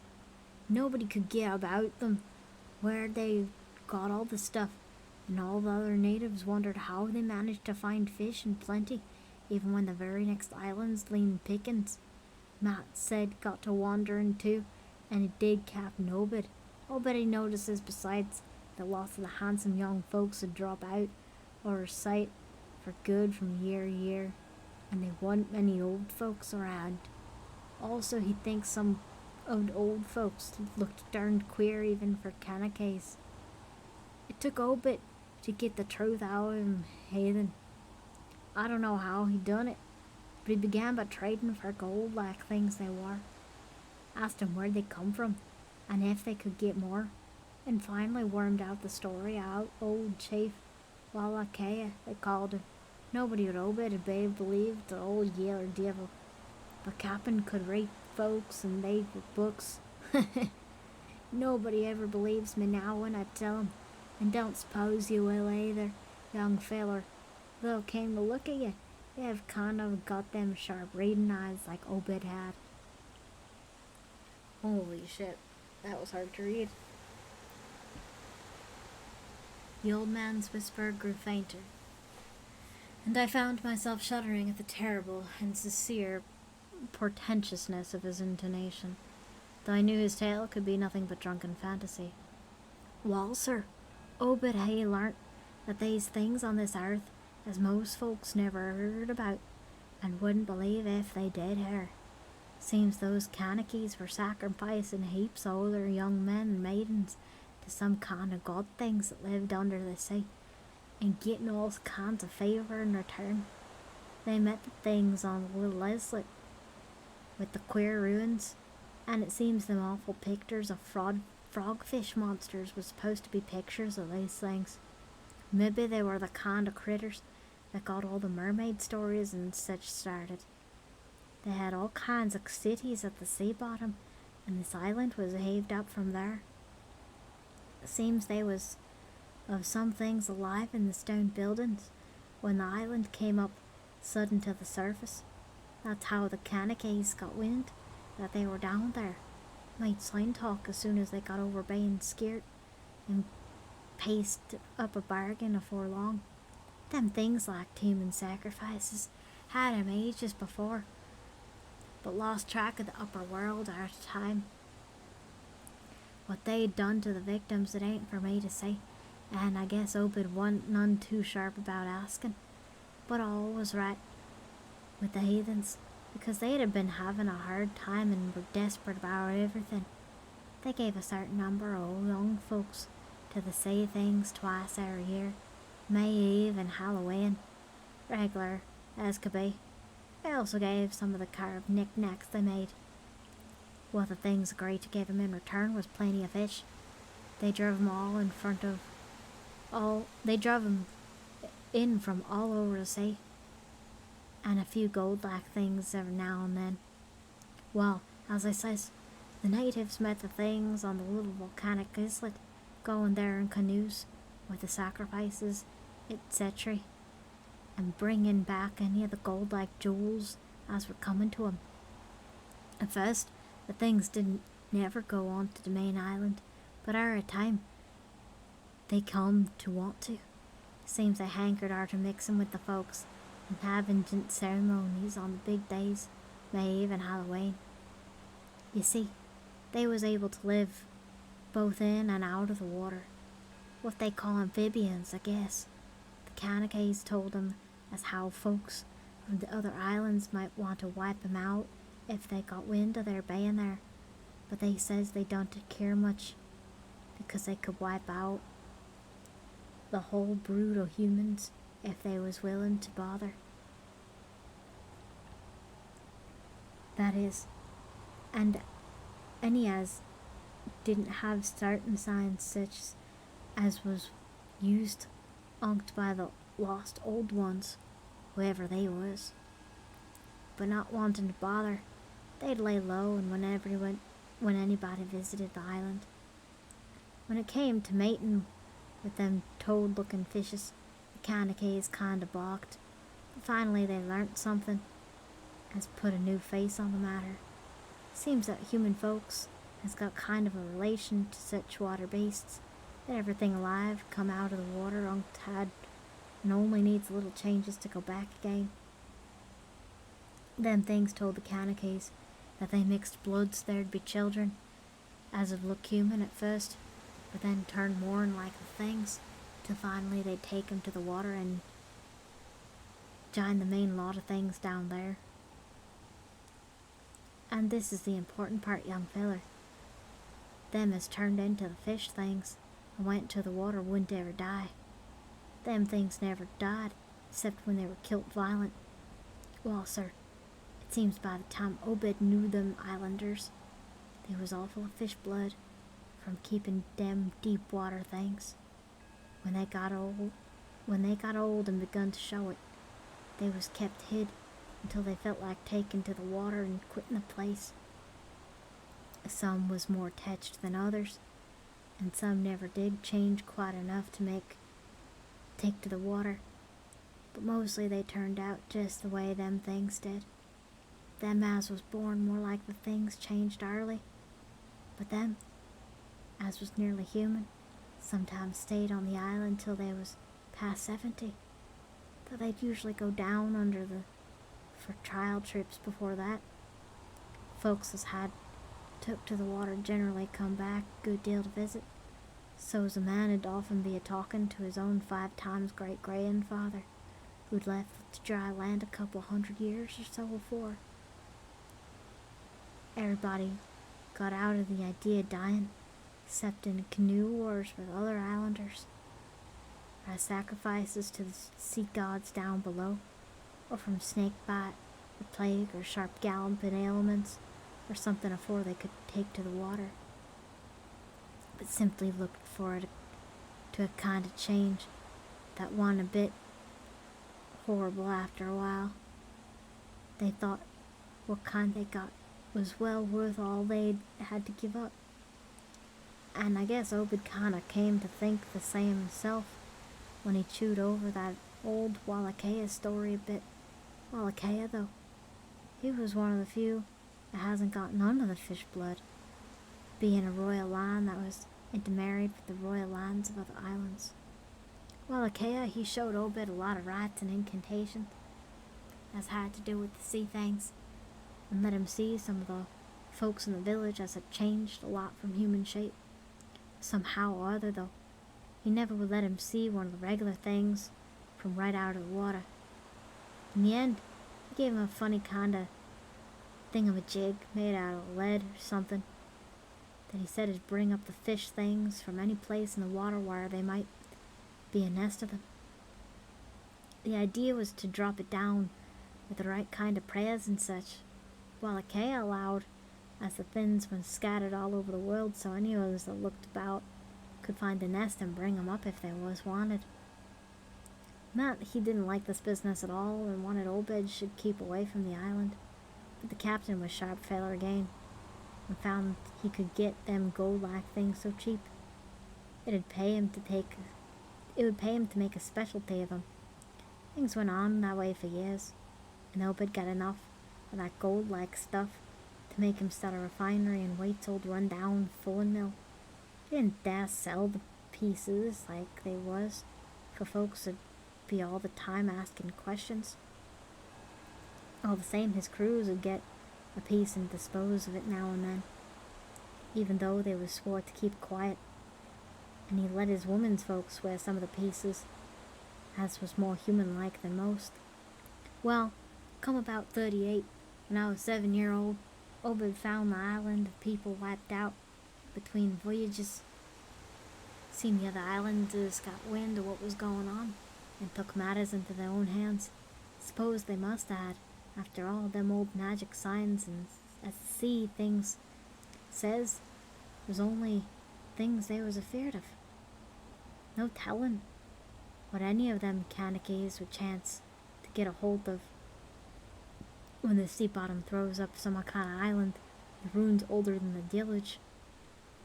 Pious cusses, those was. They didn't leave nothing standing on either the main island, the little volcanic islet, except what parts of the ruin were too big to knock down. In some places, there was little stones strewed about, like charms. Call of Cthulhu, that makes sense. Strewed about, like charms, with something on 'em, like what you'd call a swastika nowadays. Probably them was old one signs. Folks all wiped out. No trace of gold, black things, and none of the nearby Kanakas breathe a word about the matter. Wouldn't even admit they'd ever been any people on that island. That naturally hit Obed pretty hard, seeing as his normal trade was doing very poor. It hit old Innsmouth too, 'cause the seafaring days what profited the master, as shipping generally profited the crew proportionate. Most of the folks around the town took hard times, kinda sheep-like, and resigned. But they was in bad shape because the fishing was petering out and the mills wasn't doing no well. Then's the time Obed began a cursing at folks for being dull sheep and praying to a Christian heavens as didn't help him none. He told them he'd know of folks as prayed to gods to give him something you really need, and says if a good bunch of men would stand by him, he could maybe get a hold of certain powers as would bring plenty of fish and quite a bit of gold. Of course, them served on the Smattery Queen and seed the island know what he meant, and warn't none too anxious to get close to see things like they had heard tell on. But them Des didn't know what it was all about. Got kinda swayed by what Obed had to say, and thus began to ask him what he could do to set him on the way to faith as it'd bring him results. Yeah, it was Call of Cthulhu. I have yet to read the Cthulhu mythos either. I think it's in this book. We might read that next time, if you want. Here the old man faltered, mumbled, and lapsed into a moody and apprehensive silence, glancing nervously over her shoulder, then turning back to stare fascinatedly at the distant black reef. Heck yeah? Sweet, remind me next week. We'll read Cthulhu. Because I believe I've read, I'm reading Shadow over Innsmouth now, and I've read Dagon. Yeah, put it on your calendar. Remind me we'll do Cthulhu next week. Here the old man faltered, mumbled, da-da-da-da-da. When I spoke to him, he did not answer, so I knew I would have to let him finish the bottle. The insane yarn I was hearing interested me profoundly, for I fancied there was contained within it a certain crude allegory based on the strangeness of Innsmouth, and elaborated by an imagination at once creative and full of scraps of exotic legend. Not for a moment did I believe that the tale had any real, substantial foundation, but nonetheless the account held a hint of genuine terror, if only because it brought in references to strange jewels clearly akin to the malign tiara I'd seen at Newburyport. Perhaps the ornaments had, after all, come from some strange island, and possibly the wild stories were lies of the bygone Obed himself, rather than of this antique toper. I handed Zadok the bottle, and he drained it to the last drop. It was curious how he could stand so much whiskey, for not even a trace of thickness had come into his high, wheezy voice. Oh, I should have been reading that a little different. Oh well. He licked the nose of the bottle and slipped it into his pocket, then began to nod and whisper softly to himself. I bent close to catch any articulate words he might utter, and I thought I saw a sardonic smile behind the stained, bushy whiskers. Yes, he really was forming words, and I could grasp a fair proportion of them. Poor Matt. Matt, he always agin it, trying to line up the folks on his side, and had long talks with the preachers. No use. They run the congregational post now about out of town, and the Methodist fella quit. Never did see resolved Babcock, the Baptist person again. Rather Jehovah. I was a mighty little critter. But then I heard what I heard and seen what I seen. Dagon and Ashtoreth, Belial and Beelzebub, the golden calf and the idols of Canaan, and the Philistines, Babylonish abominations. Men that tickle a person. He stopped again, and from the look in his watery blue eyes I feared he was close to stupor after all. But when I gently shook his shoulder, he turned on me with astonishing alertness and snapped out some more obscure phrases. Don't believe me, eh? Just tell me, young feller, why Captain Obed and 20-odd folks used to roll out the Devil's Reef in the dead of night and chant things so loud you could hear 'em all over town when the wind was right. Tell me that, eh? And tell me why Obed was always dropping heavy things down into the deep water to the other side of the reef, where the bottom shoots down like a cliff lower than you can sound.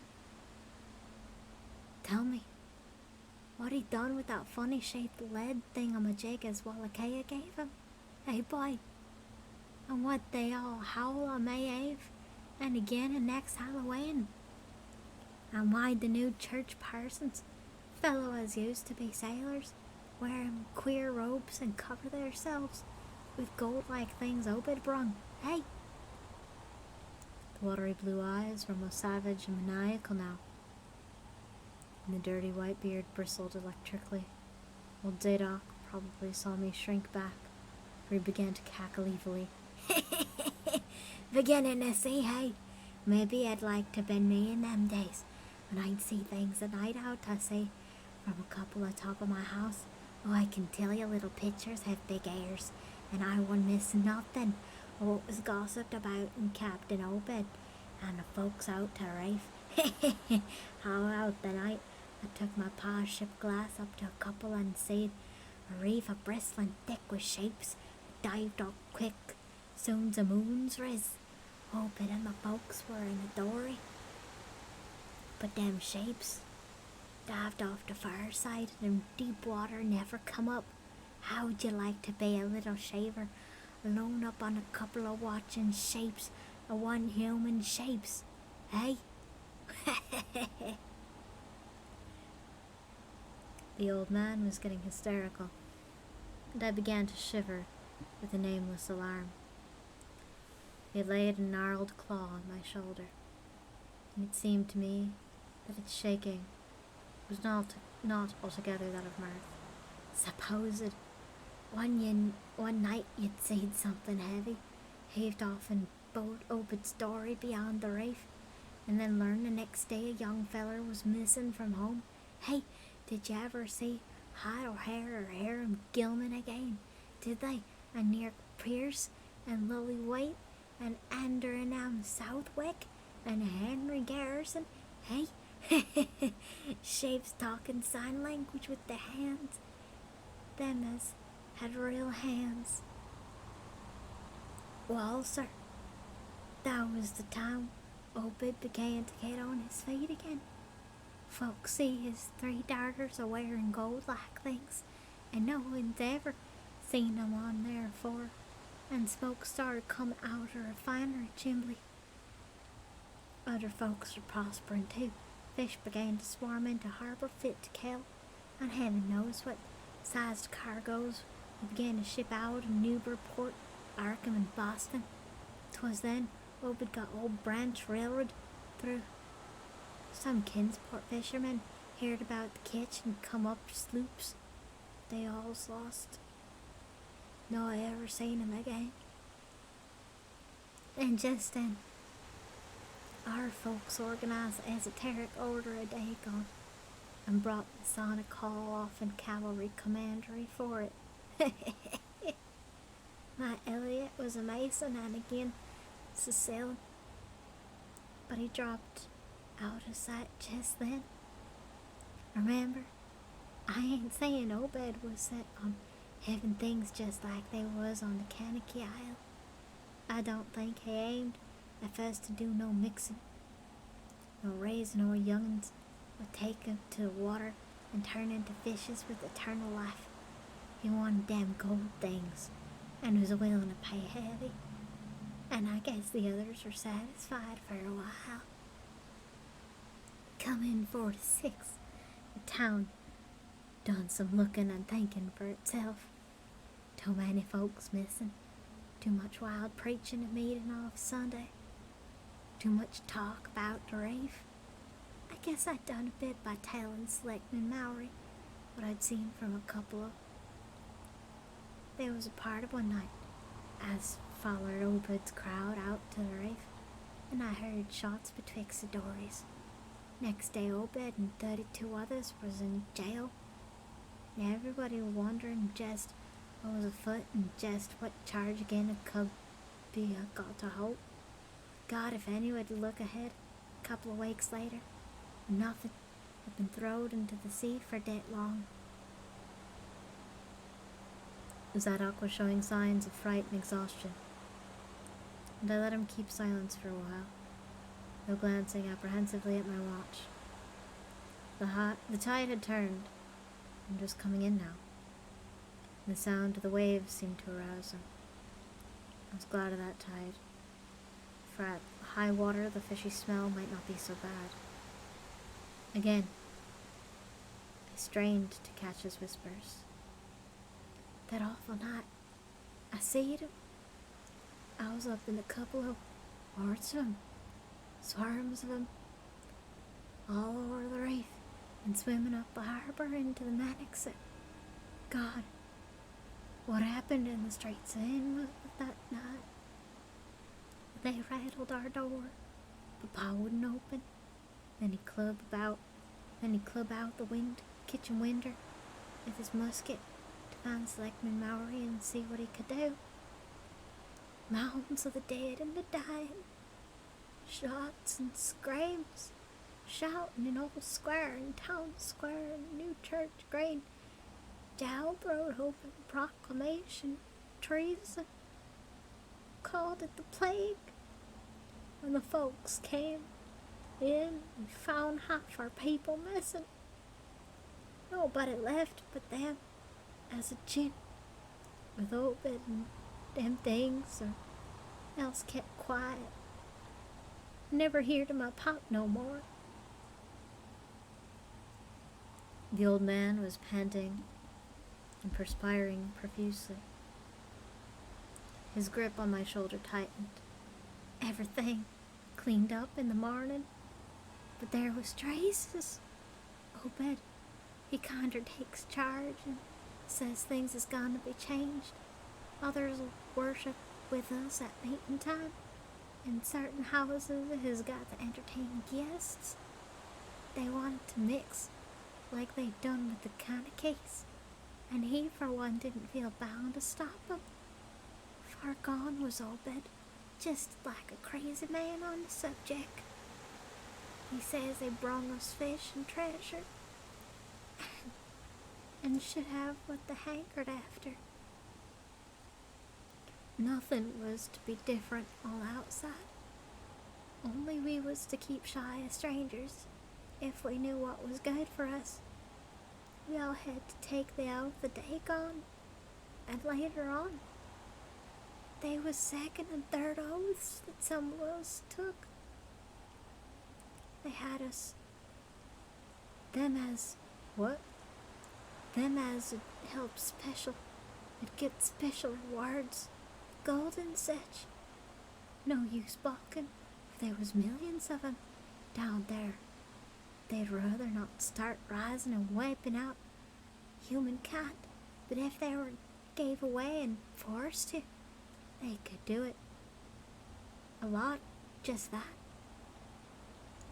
We didn't have them old terms to cut 'em off like folks in the South Sea did, and them Kanakees wouldn't ever give away their secrets.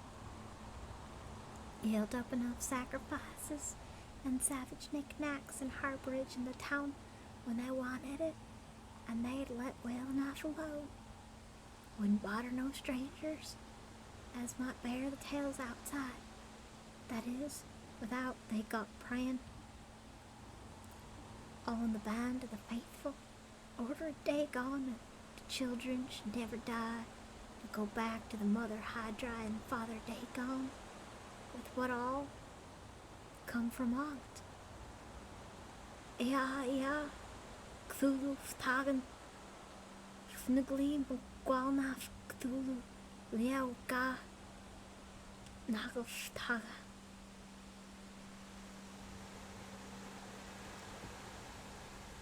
Old Zadok was fast lapsing into stark raving, but I held my breath. Poor old soul. To what pitiful depths of hallucination had his liquor, plus his hatred of decay, alienage, and disease around him brought that fertile imaginative brain? He began to moan now, and tears were coursing down his channeled cheeks into the depths of his beard. God, what I seen sick I was 15-year-old. Men and men at Teco, a person. The folks was missing, and them as killed themselves. Them as told things in Arkham or Ipswich or such places was all called crazy, like you're a-calling me right now. But God, what I seen, they'd a killed me long ago for what I know. Only I just the first and second oaths a day gone off in all bed. So was protected, unless in a jury of it proved I told things, knowing and deliberate. But I wouldn't take the third oath. I'd died rather than take it. It got was around Civil War time, when children born in Sector 46 began to grow up. Some of them, that is. I was afeared. Never did no prying arter that awful night. And never see one of them close to all in my life. That is, near no full-blooded one. I went to see the war, and if I had any guts or sense, I'd have never come back. Settled far away from here. But folks wrote me things wasn't so bad. That, I suppose, was because government draft man was in town after 63, out of the war. It was just as bad again.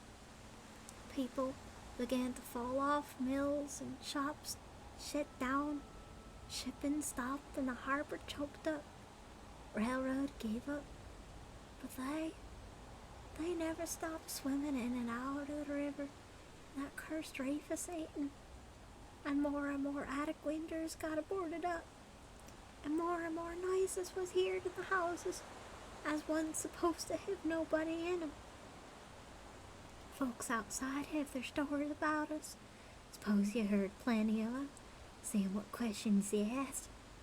Stories about things they said now and then, and about that queer jewelry that still comes in from somewheres and ain't quite all melted up. But nothing there gets definite.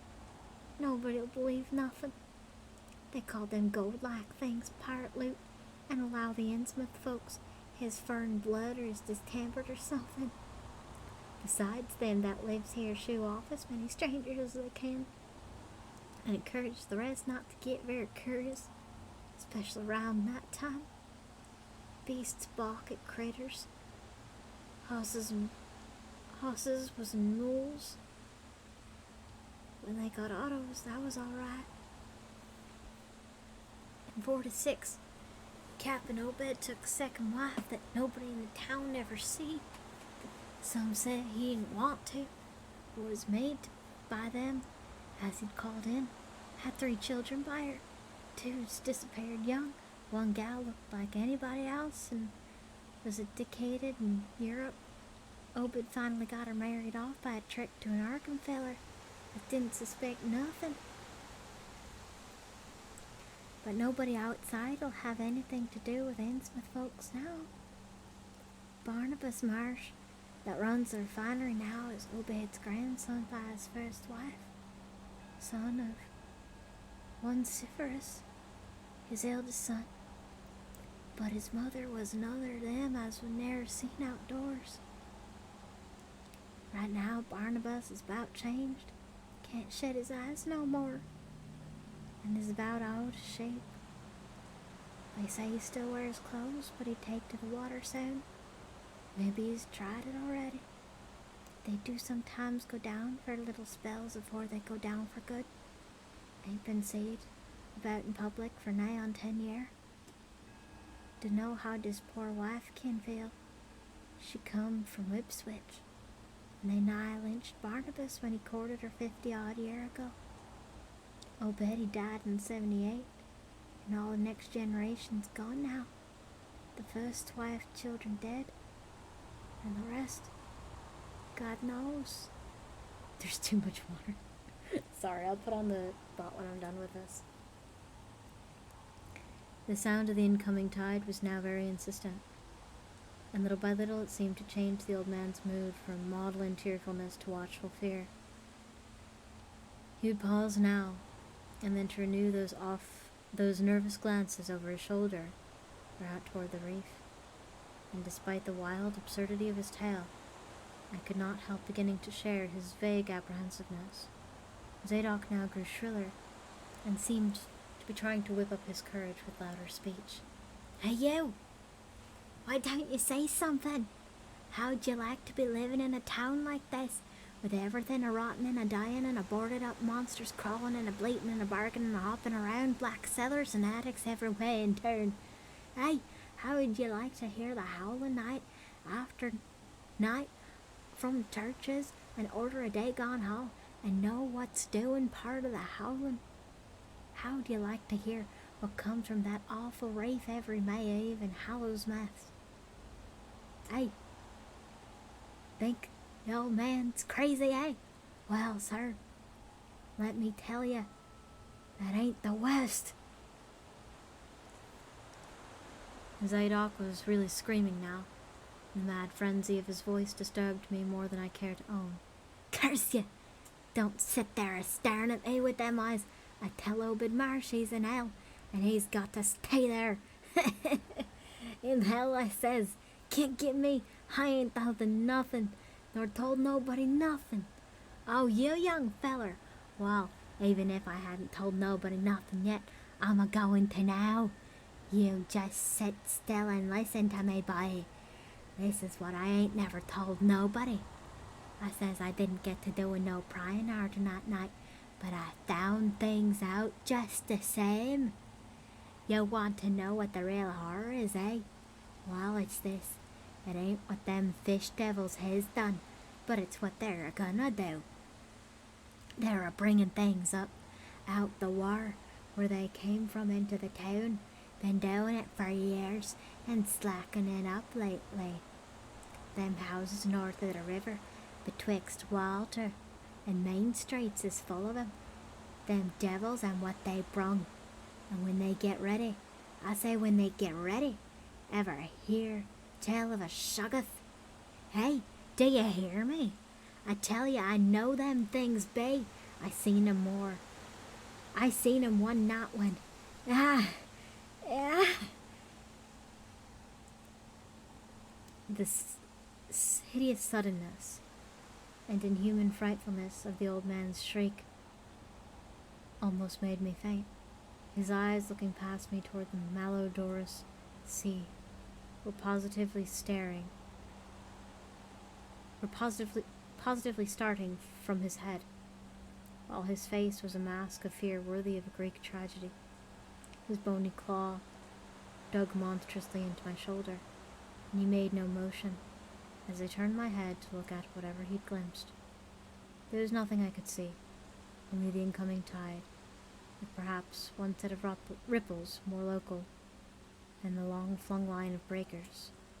But now Zadok was shaking me, and I turned back to watch the melting of that near-frozen face into chaos of twitching eyelids and mumbling gums. Presently his voice came back, albeit as a trembling whisper. Get out of here! Get out of here! They seen us. Get out for your life. Don't wait for nothing. They know now. Run for it quick. Out of this town. Another heavy wave crashed against the loosening masonry of the bygone wharf, and changed the mad ancient whispers to another inhuman blood-curdling scream. Yeah! Yeah! Before I could recover my scattered wits, he relaxed his clutch on my shoulder and dashed wildly inland toward the street, reeling northwards around the ruined warehouse wall. I glanced back at the sea, but there was nothing there, and when I reached Water Street and looked along toward the north there was no remaining trace of Zadok Allen. I can hardly describe the mood in which I was left by this harrowing episode. An episode at once mad and pitiful, grotesque and terrifying. The grocery boy had prepared me for it, yet the reality left me none the less bewildered and disturbed.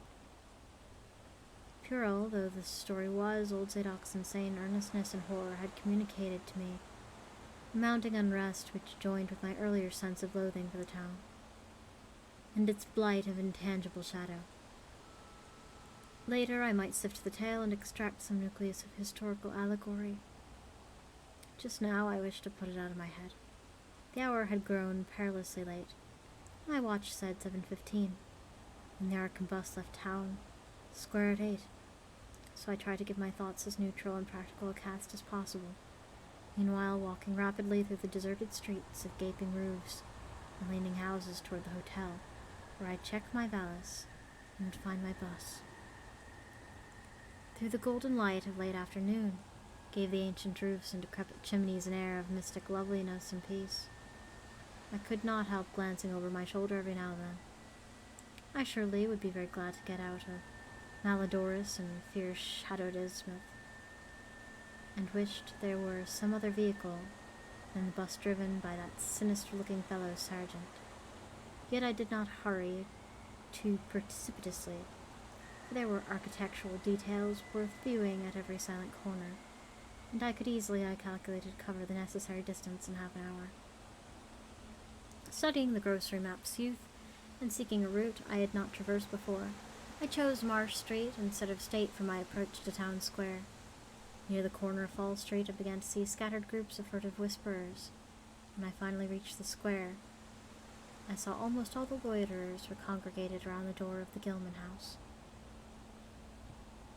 It seemed as if many bulging, watery, unwinking eyes looked oddly at me as I claimed my valise in the lobby, and I hoped none of these unpleasant creatures would be my fellow passengers on the coach.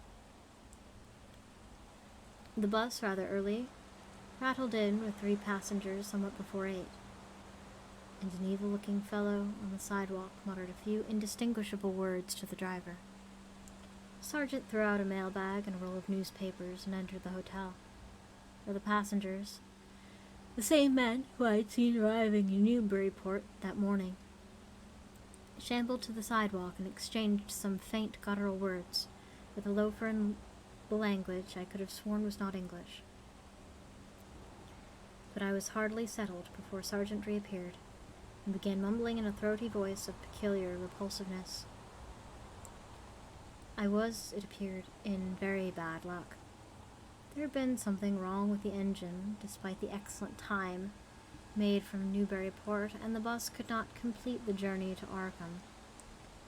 No, it could not possibly be repaired that night, nor was there any other way of getting transportation out of Innsmouth earlier, either to Arkham or elsewhere.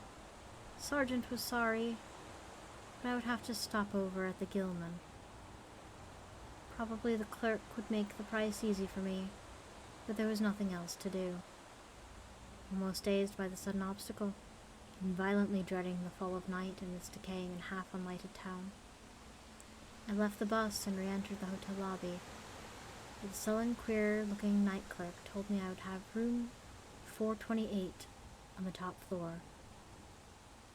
Large, but without running water, for $1. Despite what I had heard of this hotel in Newburyport, I signed the register, paid my $1, let the clerk take my valise, and followed that sour, solitary attendant up 3 creaking flights of stairs past dusty corridors, which seemed wholly devoid of life.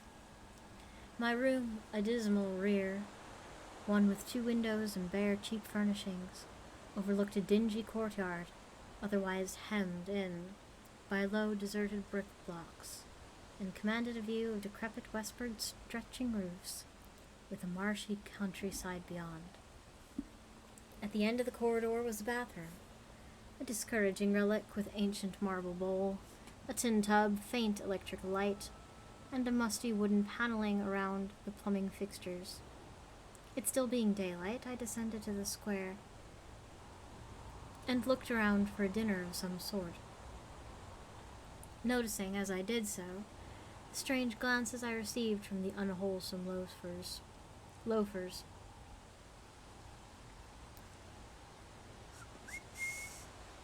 Since the grocery was closed, I was forced to patronize the restaurant I had shunned before, a stooped, narrow-headed man with staring, unwinking eyes, and a flat-nosed wench with an unbelievably thick, clumsy hands being in attendance. The service was all of the counter type, and it relieved me to find that much was evidently served from cans and packages. A bowl of vegetable soup with crackers was enough for me, and I soon headed back for my cheerless room at the Gilman, getting an evening paper and a fly-specked magazine from the evil-visaged clerk at the rickety stand beside his desk. As twilight deepened, I turned on the one feeble electric bulb over the cheap iron-framed bed, and tried, as best I could, to continue the reading I had begun. I felt it advisable to keep my mind wholesomely occupied, for it would not do to brood over the abnormalities of this ancient blight-shadowed town while I was still within its borders. The insane yarn I had heard from the aged drunkard aged drunkard, would not promise very pleasant dreams, and I felt I must keep the image of his wild, watery eyes as far as possible from my imagination. Also, I must not dwell on what that factory inspector had told Newburyport ticket agent about Gilman House and the voices of its nocturnal tenants. Not on that, nor on the face beneath the tiara in the black church doorway, nor the face whose horror my conscious mind could not account. It would perhaps have been easier to keep my thoughts from disturbing topics had the room not been so gruesomely musty as it was.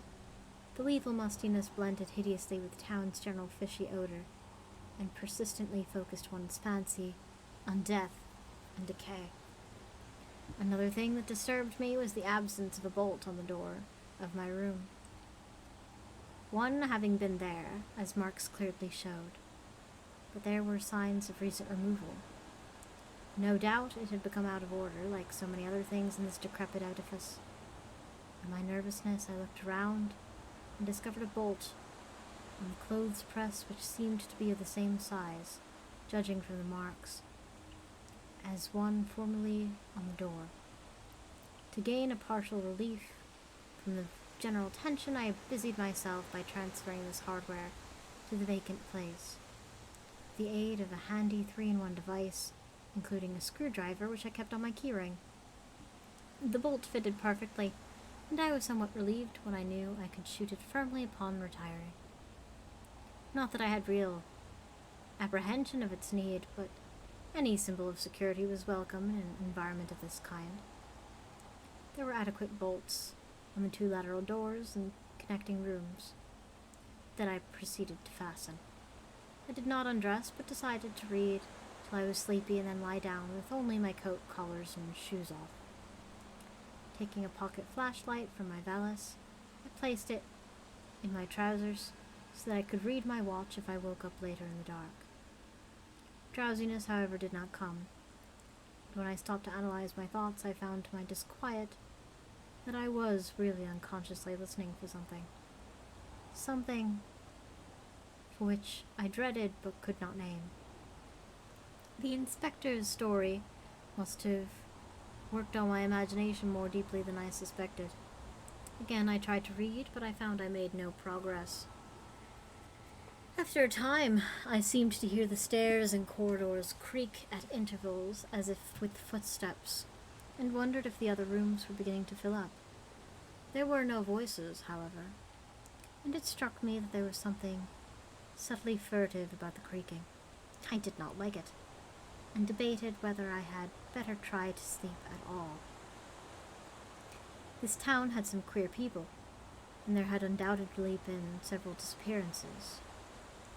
Was this one of those inns where travelers were slain for their money?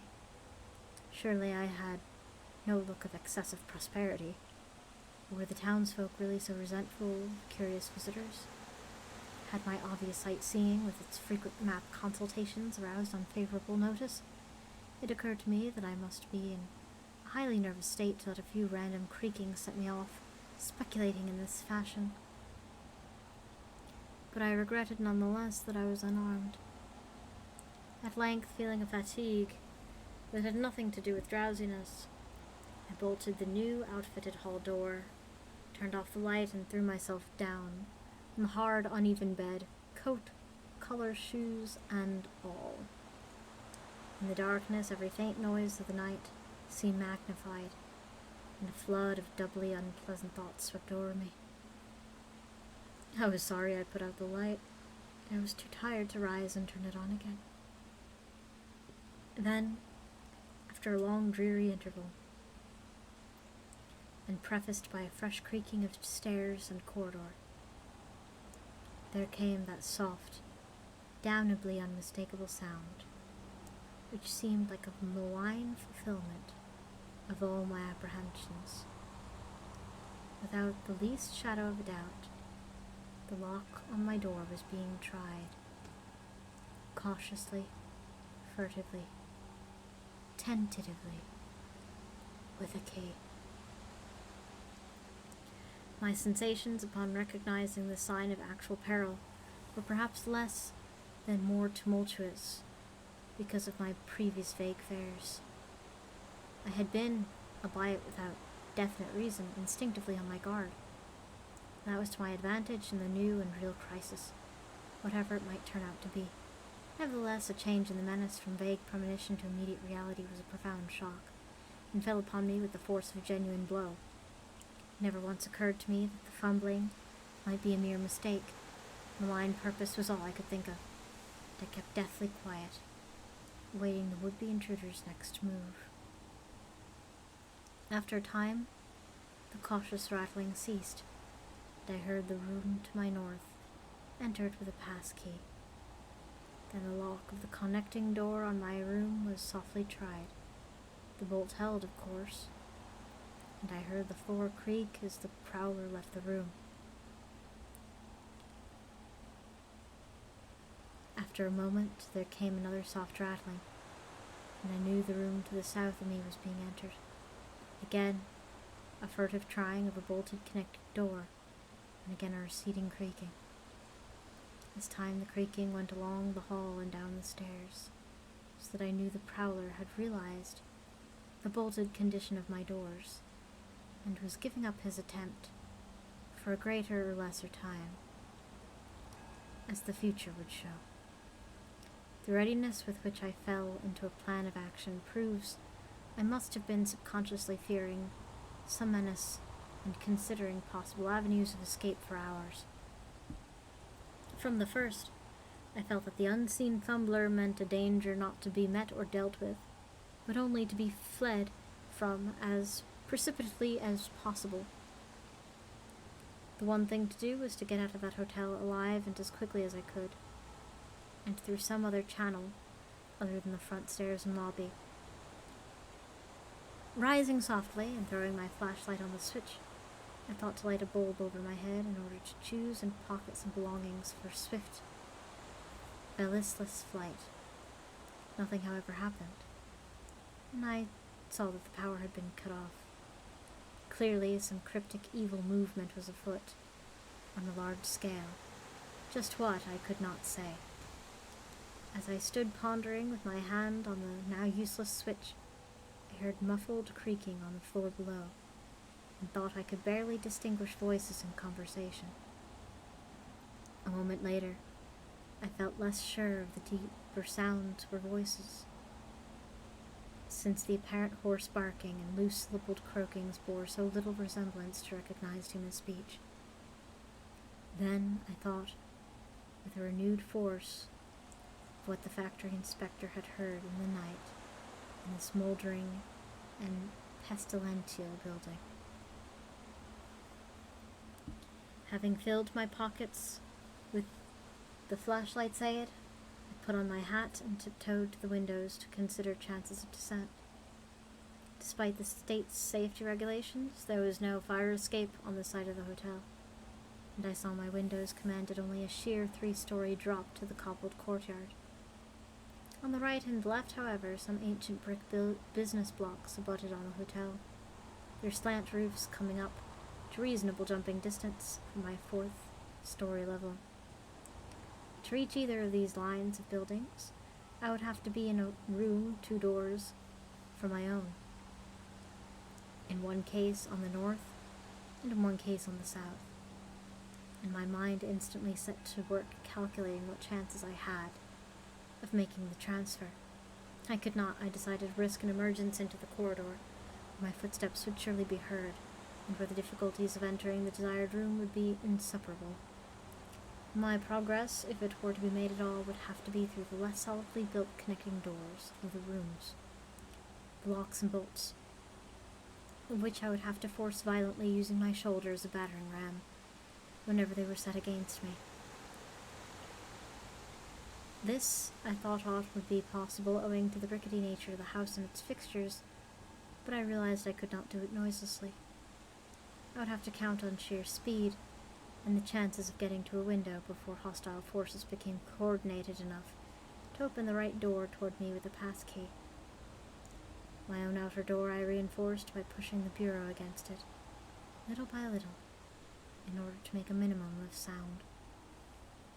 I perceived that my chances were very slender and was fully prepared for any calamity. Even getting to another roof would not solve the problem, for then would remain the task of reaching the ground and escaping from the town. One thing in my favor was the deserted and ruinous state of the abutting buildings, and the number of skylights gaping blackly open in each row.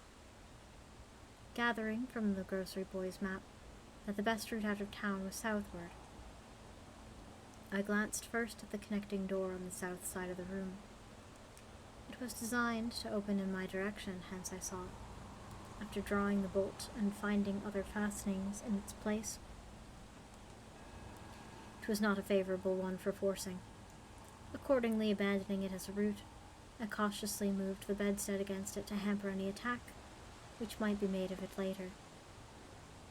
From the next door, the door on the north was hung to open away from me, and this, though a test provided it to be locked or bolted from the other side, I knew must be my route.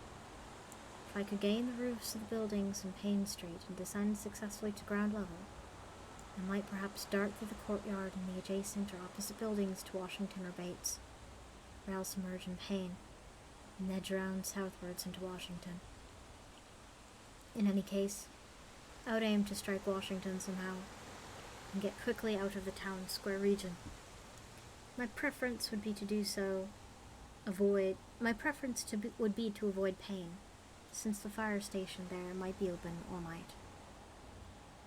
As I thought of these things, I looked out the squalid sea of decaying roofs below me, now brightened by the beams of the moon, not much past full. On the right, the black gash of the river gorge clove the panorama, abandoned factories and a railway station clinging barnacle-like to its sides. Beyond it, the rusted railway and the Rowley Road led off through a flat, marshy terrain, dotted with islets of higher and drier scrub-grown land. On the left was the creek-threaded countryside was nearer, and a narrow road to Ipswich, gleaming white in the moonlight. I could not see from my side of the hotel the southward route to Arkham, which I was determined to take. I was irresolutely speculating on when I had better attack the northwards door and how I could least audibly manage it, when I noticed the vague noises underfoot had given place to a fresh and heavier creaking of the stairs.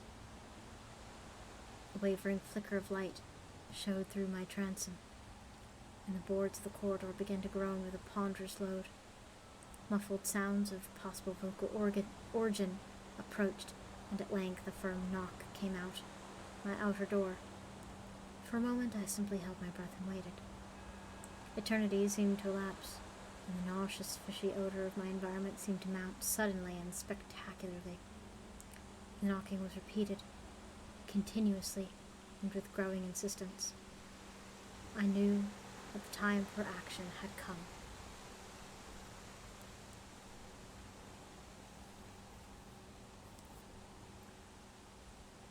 And forthwith drew the bolt of the northwards connecting door, bracing myself for the task of battering it open. The knocking waxed louder, and I hoped that its volume would cover the sound of my efforts. At last, beginning my attempt, I lunged again and again at the thin paneling of my left shoulder, heedless of shock and pain. The door resisted even more than I had expected, but I did not give in. And all the while the clamor of the outer door increased. Finally the connecting door gave, with such a crash I knew the outside must have heard. Instantly the knocking outside became a violent battering, while keys sounded ominously in the doors of the rooms on both sides of me. Rushing through the newly opened connection, I succeeded in bolting the northerly hall door before the lock could be turned. But even as I did so, I heard the hall door of the third room, the one from whose window I had hoped to reach the roof below, being tried with a passkey. For an instant I felt absolute despair, since my trapping in a chamber with no window egress seemed complete.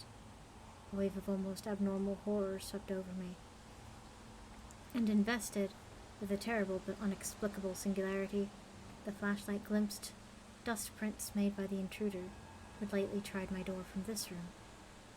Then, With a dazed automatism which persisted despite hopelessness, I made for the next connecting door and performed the blind motion of pushing at it in an effort to get through. And, granting the fastenings might be as providentially intact as in the second room, both the hall door beyond before the lock could be turned from outside.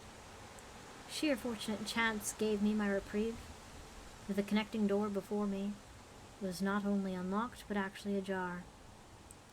In a second I was through. I had my right knee and shoulder against a hall door which was visibly opening inward.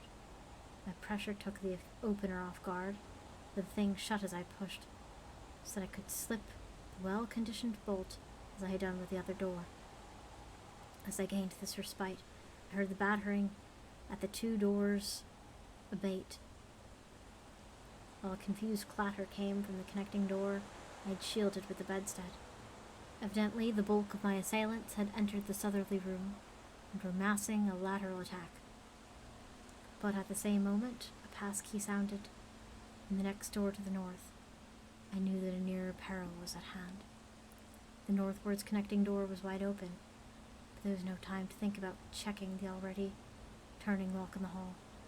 All I could do was shut and bolt the open connecting door, as well as its mate on the opposite side, pushing a bedstead against one and a bureau against the other, and moving a washstand in front of the hall door. I saw, trust to make such makeshift barriers to shield me till I could get out the window and on the roof of the Payne Street block. But even in this acute moment, my chief horror was something apart from the immediate weakness of my defenses. I was shuddering because not one of my pursuers, despite some hideous panting, grunting, and subdued barkings at odd intervals, was uttering an unmuffled or intelligible vocal sound. As I moved to the furniture and rushed toward the windows, I heard a frightful scurrying along the corridor toward the room north of me, and perceived that southward the battering had ceased. Plainly, most of my opponents were about to concentrate against the feeble connecting door, which they knew must open directly to me. Outside, the moon played the ridgepole of the block below, and I saw that the jump would be desperately hazardous because of the steep surface on which I must land. Surveying the conditions, I chose the more southerly of the two windows as my avenue of escape, planning to land on the inner slope of the roof and make for the nearest skylight. Once inside one of the decrepit brick structures, I would have to reckon with pursuit, but I hoped to descend and dodge in and out of the yawning doorways, along the shadowed courtyards, especially getting to Washington Street and slipping out of town toward the south. The clatter at the northerly connecting door was now terrific, and I saw the weak paneling was beginning to splinter. Obviously, the besiegers had brought some ponderous object into play as a battering ram. The bedstead, however, still held firm, so that I had at least a faint chance of making good my escape. As I opened the window, I noticed it was flanked by a heavily velour drapery suspended from a pole by brass rings, and also there was a large projecting catch from the shutters on the exterior. Seeing a possible means of avoiding the dangerous jump, I yanked at the hangings and brought them down, pole and all, then quickly hooking two of the rings in the shutter catch and flinging the drapery outside. The heavy folds reached fully to the abutting roof, and I saw the rings and catch would be likely to bear my weight. So climbing out the window and down the improvised rope ladder, I left behind me forever the morbid and horror-infested fabric of the Gilman house. I landed safely on loose slates of the steep roof and succeeded in gaining the gaping black skylight without a slip. Glancing at the window I had left, I observed it was still dark, though far across the crumbling chimneys to the north I could see lights ominously blazing in the Order of Dagon Hall, the Baptist Church, and the Congregational Church, which I recalled so shiveringly. There had seemed to be no one in the courtyard below, and I hoped there would be a chance to get away before the spreading of general alarm. Flashing my pocket lamp into the skylight, I saw there were no steps down. Distance was slight, however, so I clambered over the brink and dropped, striking a dusty floor littered with crumbling boxes and barrels. The place was ghoulish looking, but I was past midnight. I was past minding such impressions and made at once for the staircase revealed by my flashlight. After a hasty glance at my watch, it showed the hour to be 2 a.m. The steps creaked, but seemed tolerably sound, and I raced down past a barn-like second story to the ground floor. The desolation was complete, and only echoes answered my footfalls. At length I reached the lower hall, at one end of which I saw a faint, luminous rectangle marking the ruined Payne Street doorway. Heading the other way, I found the back door also open, and darted out on 5 stone steps to the grass-grown cobblestones of the courtyard. The moonbeams did not reach down here, but I could see my way about without using a flashlight. Some of the windows on the Gilman house side were faintly glowing, and I thought I heard confused sounds within. Walking softly over to the Washington Street side, I perceived several open doorways, and chose the nearest as my route out. The hallway inside was black, and when I reached the opposite end, I saw the street door was wedged immovably shut. Resolved to try another building, I groped my way back toward the courtyard, but stopped short when close to the doorway.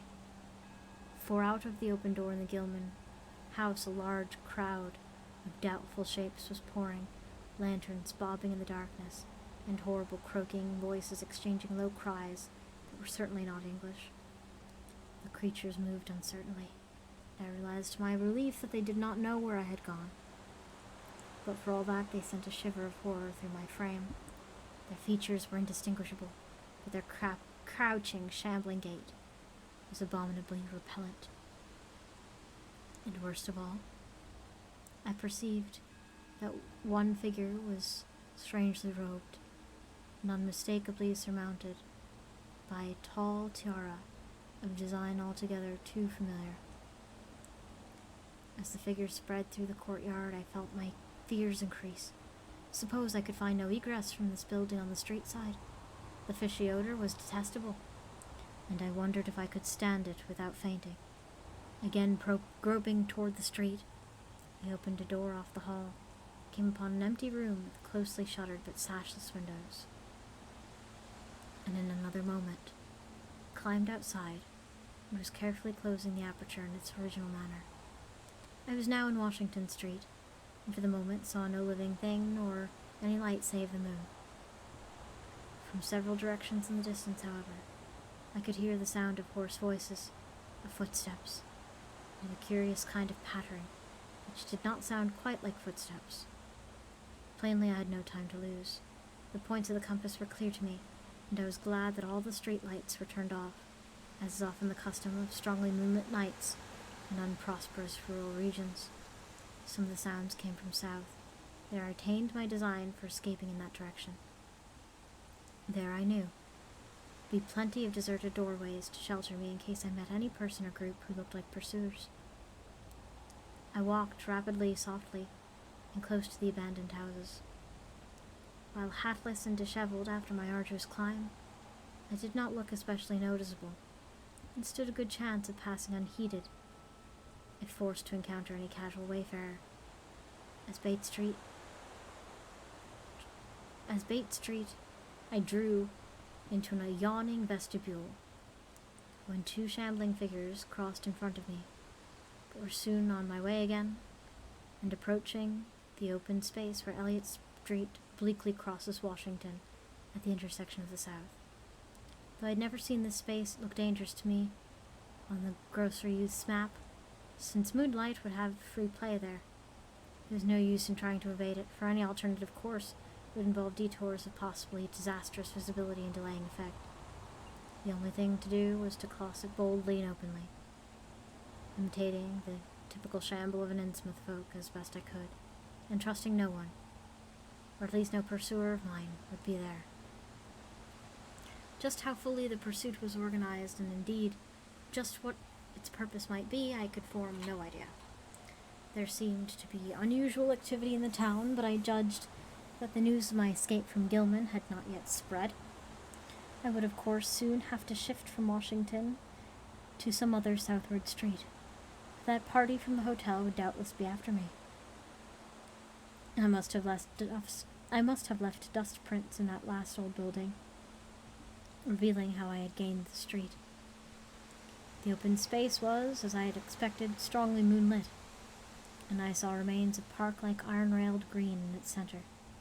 Fortunately, no one was about, though a curious sort of buzz or roar seemed to be increasing in the direction of Town Square.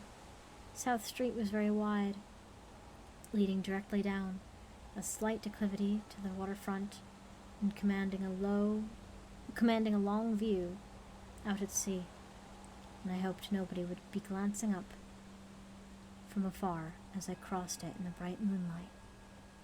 My progress was unimpeded, and no fresh sound arose to hint that I had been spied. Glancing about me, I involuntarily let my pace slacken for a second, take in the sight of the sea, gorgeous in the burning moonlight at the street's end. Far out beyond the breakwater was the dim, dark line of Devil Reef, and as I glimpsed it, I could not help thinking of all the hideous legends I had heard in the last 34 hours. Legends which portrayed this ragged rock as a veritable gateway to the realms of unfathomed horror and inconceivable abnormality. Then, without warning, I saw the intermittent flashes of light on the distant reef. They were definite and unmistakable, and awakened in my mind the blind horror beyond all rational proportion. My muscles tightened for panic flight, held in only by a certain unconscious caution and hypnotic fascination. And to make matters worse, there now flashed forth from the lofty cupola of Gilman House, which loomed up to the northeast of me, a series of analogous, though differently spaced gleams, which could be nothing less than an answering signal. Controlling my muscles and realizing afresh how plainly visible I was, I resumed my brisker and faintly shambling pace, though keeping my eyes on that hellish and ominous reef as long as the opening of South Street gave me a seaward view. What that whole proceeding meant, I could not imagine, unless it involved some strange rite connected with Devil Reef, or unless some party had landed on a ship on that sinister rock. I now bent to the left, round the ruinous green, still gazing toward the ocean as it blazed in the spectral summer moonlight, and watching the cryptical flashing of those nameless, unexplainable beacons. It was then that the most horrible impression of all was borne upon me, the impression which destroyed the last vestige of my self-control and sent me running frantically southwards, past the yawning black doorways and fishly staring windows of that deserted nightmare street. For at a closer glance I saw the moonlight waters between the reef and the shore were far from empty. They were alive with a teeming horde of shapes swimming inwards toward the town, and even at my vast distance, and in my single moment of perception, I could tell the bobbing heads and flailing arms were alien and aberrant in a way that's scarcely to be expressed or consciously formulated. My frantic running ceased before I had covered a block, for at my left I began to hear something like a hue and cry of organized pursuit. There were footsteps and guttural sounds, and rattling motor wheezed south along Federal Street. In a second all my plans were utterly changed. The southward highway was blocked ahead of me. I must clearly find another egress from Innsmouth. I paused and drew into a gaping doorway, reflecting how lucky I was to have left the moonlight open space before these pursuers came down the parallel street. A second reflection was less comforting, since the pursuit was down another street. It was plain that the party was not following me directly. It had not seen me, but was simply obeying a general plan of cutting off my escape. This, however, implied that all roads leading out of Innsmouth were similarly patrolled. The people could not have known what route I intended to take. If this were so, I would have to make my retreat across the country away from any road. But how could I do that in view of the marshy and creek-riddled nature of all the surrounding region? For a moment my brain reeled, both from sheer hopelessness and from a rapid increase in the omnipresent fishy odor. Then I thought of the abandoned railway to Rowley, whose solid line of blasted weed-grown earth still stretched off into the northwest from the crumbling station on the edge of the river gorge. It was just a chance that the townsfolk wouldn't think of that, since its briar-choked desertion made it half impassable, and the unlikeliness of all avenues for a fugitive to choose. I had seen it clearly from my hotel window. I knew about how it lay. Most of its earlier length was uncomfortably visible through Rowley Road and from high places in the town itself. But one could perhaps crawl inconspicuously through the undergrowth. At any rate, it would form my only chance of deliverance. There was nothing to do but try it. Drawing inside the hall of my deserted shelter, I once more consulted the grocery boy's map with the aid of a flashlight. The immediate problem was how to reach the ancient railway. Now I saw the safest course was ahead to Babson Street, and west to Lafayette. There edging around, but not crossing an open space analogous to the one I had traversed, and subsequently back northwards and westwards in a zigzagging line through Lafayette, Bates, Adams, and Bank Streets, the latter skirting from my window. My reason for going ahead to Babson was that I wished neither to recross my earlier open space nor begin my westward course along a cross street as broad as south. Starting once more, I crossed the street to the right-hand side in order to edge around the Babson as inconspicuously as possible. Noises still continued in Federal Street. As I glanced behind me, I thought I saw a gleam of light near the building through which I had escaped. Anxious to leave Washington Street, I broke into a quiet dog trot, trusting to luck not to encounter any observing eye. Next to the corner of Babson, I saw, to my alarm, that one of the houses were still inhabited, as attested by curtains at the window, but there were no lights within, and I passed it without disaster. In Babson Street, which crossed Federal and might thus reveal to me the searchers, I clung as closely as possible to the sagging, uneven buildings, twice pausing in a doorway as the noises behind me momentarily increased. The open space ahead shone wide, and desolation under the moon. The open space ahead shone wide and desolate under the moon, but my route would not force me to cross it. During my second pause, I began to detect a fresh distribution of vague sounds, and upon looking cautiously out from cover, beheld a motor car darting across an open space, bound outward along Elliott Street, which there intersects both Babson and Lafayette. As I watched, choked by a sudden rise in the fishing odor, after a short abatement, I saw a band of uncouth, crouching shapes sloping and shambling in the same direction, and I knew this must be the party guarding the Ipswich Road, since that highway forms an extension of Elliott Street. Two of the figures I glimpsed were voluminous robes, and wore a peaked diadem which glistened whitely in the moonlight. The gait of this figure was so odd that it sent a chill through me, for it seemed the creature was almost hopping. When the last of the band was out of sight, I resumed my progress, darting around the corner into Lafayette Street and crossing Elliott very hurriedly, lest stragglers of the party still advancing along the thoroughfare. I did hear some croaking and clattering sounds far off toward Town Square, but accomplished the passage without disaster.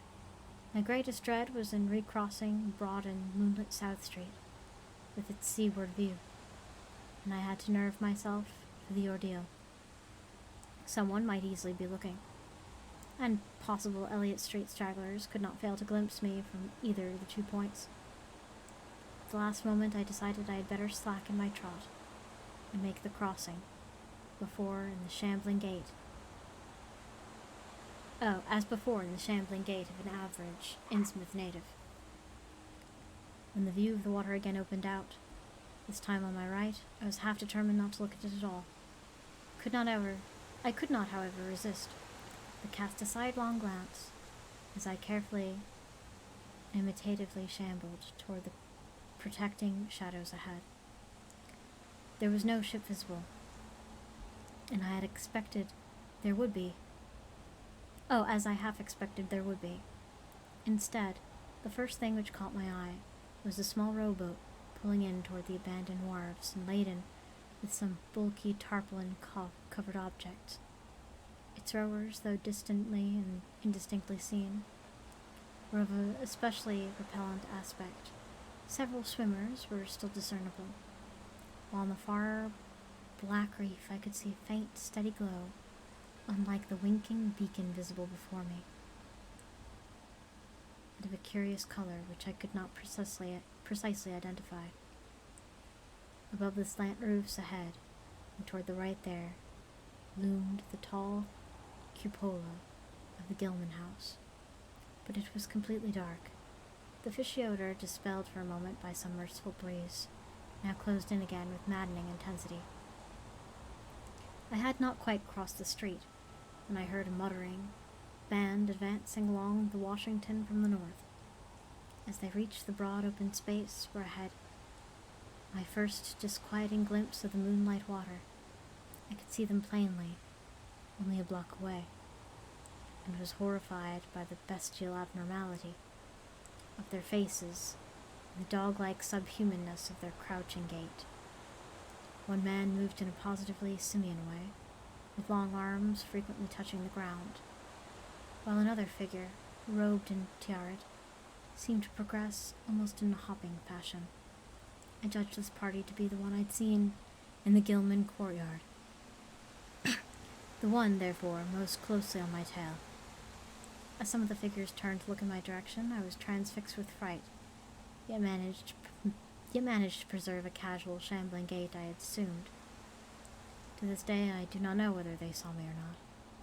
If they did, my stratagem must have deceived them. They passed on across the moonlit space without varying their course, meanwhile croaking and jabbering in some sort of hateful, guttural patois I could not identify. Once more in shadow, I resumed my former dog trot, past the leaning and decrepit houses that stared blankly into the night. Having crossed to the western sidewalk, I rounded the nearest corner into Bates Street, where I kept close to the buildings on the southern side.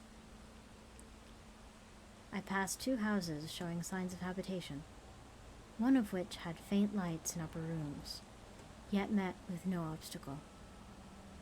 As I turned into Adams Street, I felt measurably safer, but received a shock when a man reeled out of a black doorway directly in front of me. He proved, however, too hopelessly drunk to be a menace, so that I reached the dismal ruins and the Bank Street warehouses in safety. No one was stirring in that dead street beside the river gorge, and the roar of the waterfalls quite drowned my footsteps. It was a long dog trot to the ruined station, and the great brick warehouses' walls around me seemed somehow more terrifying than the fronts of private houses. At last I saw the ancient arcaded station, or what was left of it, and made directly for the tracks that started from its farther end. The rails were rusty but mainly intact, and not more than half the ties had rotted away. Walking or running on such a surface was very difficult, but I did my best, and on the whole made it very fair time. For some distance the line kept on along the gorgeous brink, but at length I reached the long covered bridge where it crossed into the chasm at a dizzying height. The condition of this bridge would determine my next step. If humanly possible, I would use it. If not, I would have to risk more street wandering and take the nearest intact highway bridge. The vast barn-like length of the old bridge gleamed spectrally in the moonlight, and I saw the ties were safe at least for a few feet within. Entering, I began to use my flashlight, and was almost knocked down by the cloud of bats that flapped past me. About halfway across there was a perilous gap in the ties, which I feared for a moment would halt me, but in the end I risked a desperate jump, which fortunately succeeded. I was glad to see the moonlight again when I emerged from that macabre tunnel.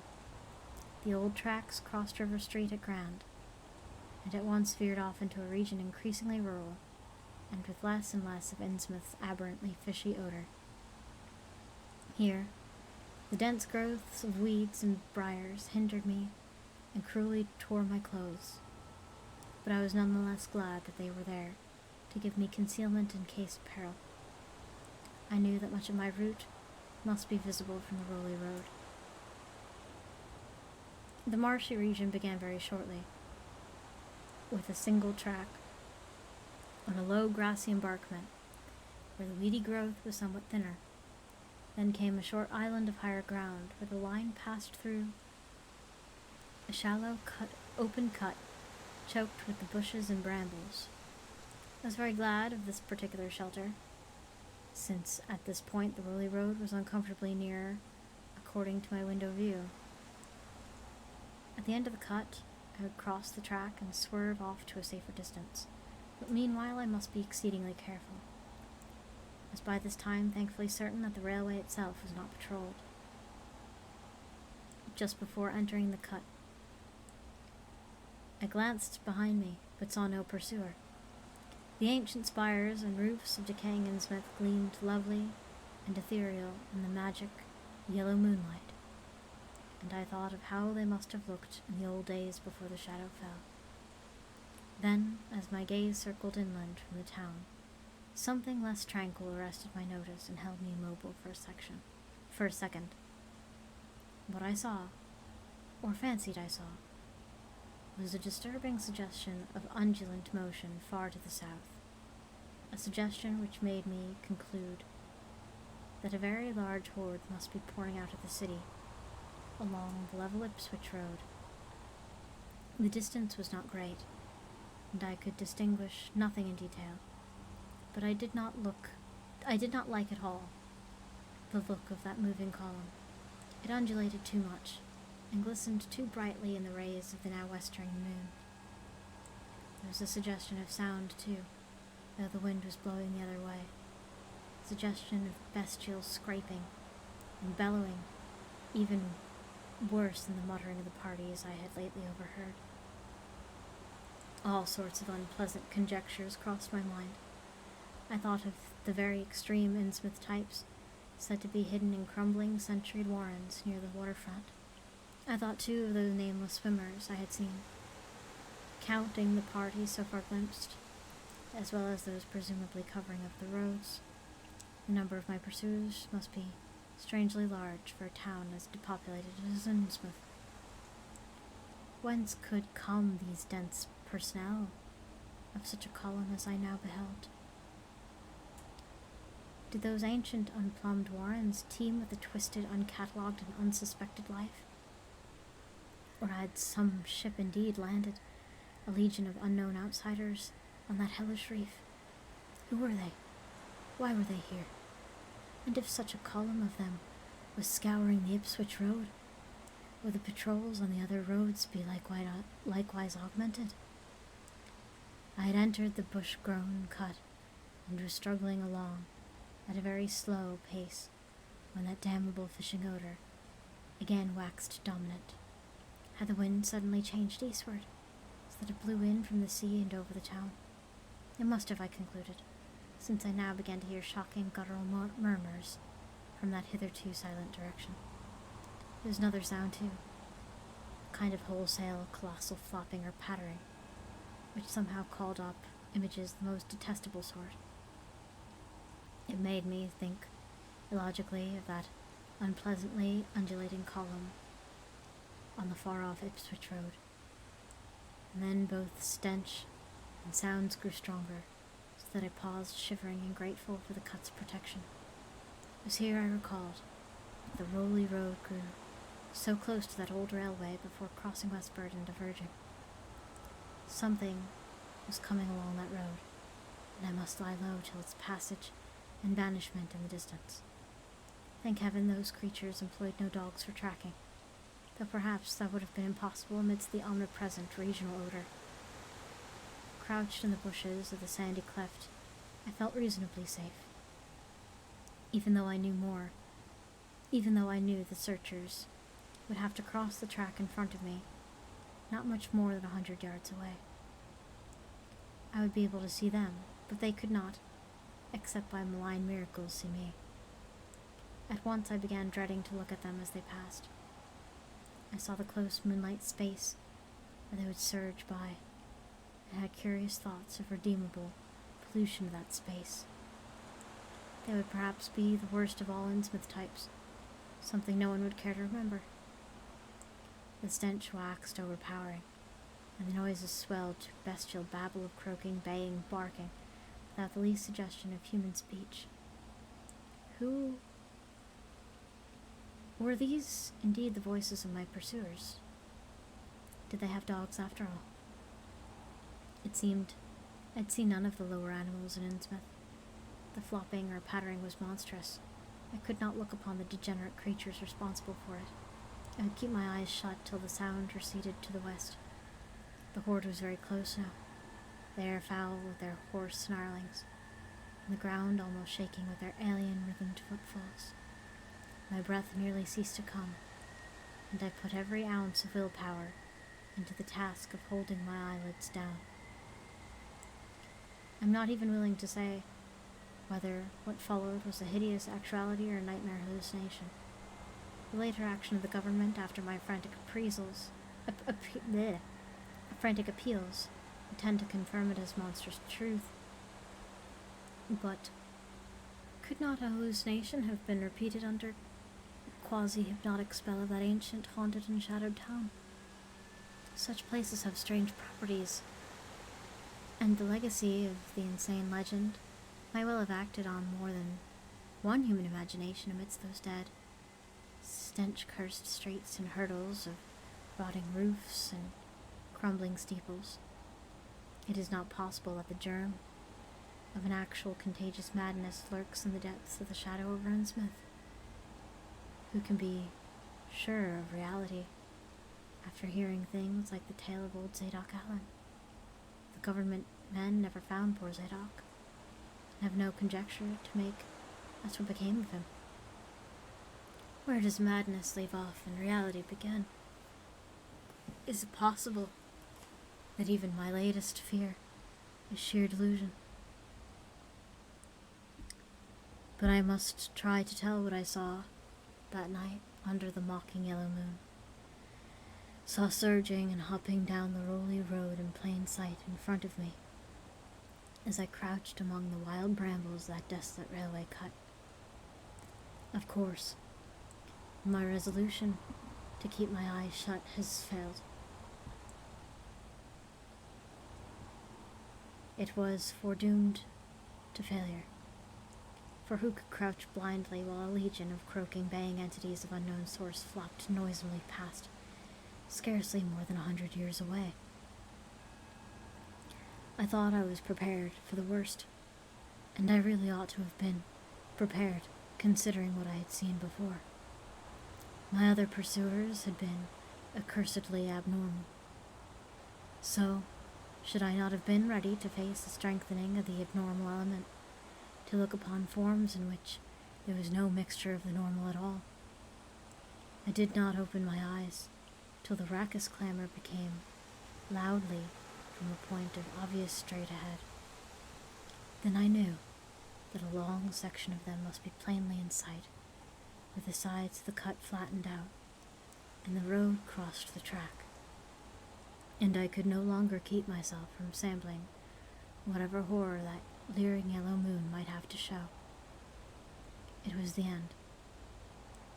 For whatever remains to me of life on the surface of this earth of every vestige of mental peace and confidence in the integrity of nature and of the human kind.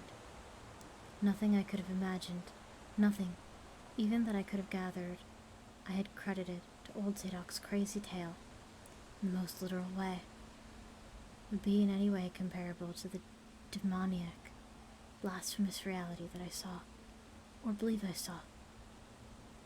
I have tried to hint what would be in order to postpone the horror of writing it down baldly. Can it be possible that this planet has actually spawned such things that human eyes have truly seen, as objective flesh, a man hitherto only known in febrile fantasy and tenuous legend? And yet I saw them in limitless stream, flopping, hopping, croaking, bleeding, surgingly, inhumanly, through the spectral moonlight, in grotesque, malignant saraband of fantastic nightmare. And some of them had tall tiaras of that nameless whitish gold metal, and some were strangely robed, and one, who led the way, was clad ghoulishly, humped black coat and striped trousers, and had a man's felt hat perched upon the shapeless thing that answered for a head. I think their predominant color was a grayish green, though they had white bellies. They were mostly shiny and slippery, but the ridges of their backs were scaly. Their forms vaguely suggested the anthropoid, while their heads were the head of fish, with prodigious bulging eyes that never closed. The sides of their necks were palpitating gills, and their long paws were webbed. They hopped irregularly, sometimes on 2 legs, and sometimes on 4. I was somehow glad that they had no more than 4 limbs. Their croaking, baying voices, clearly used for articulate speech, held all of the dark shades of expression which their staring faces lacked.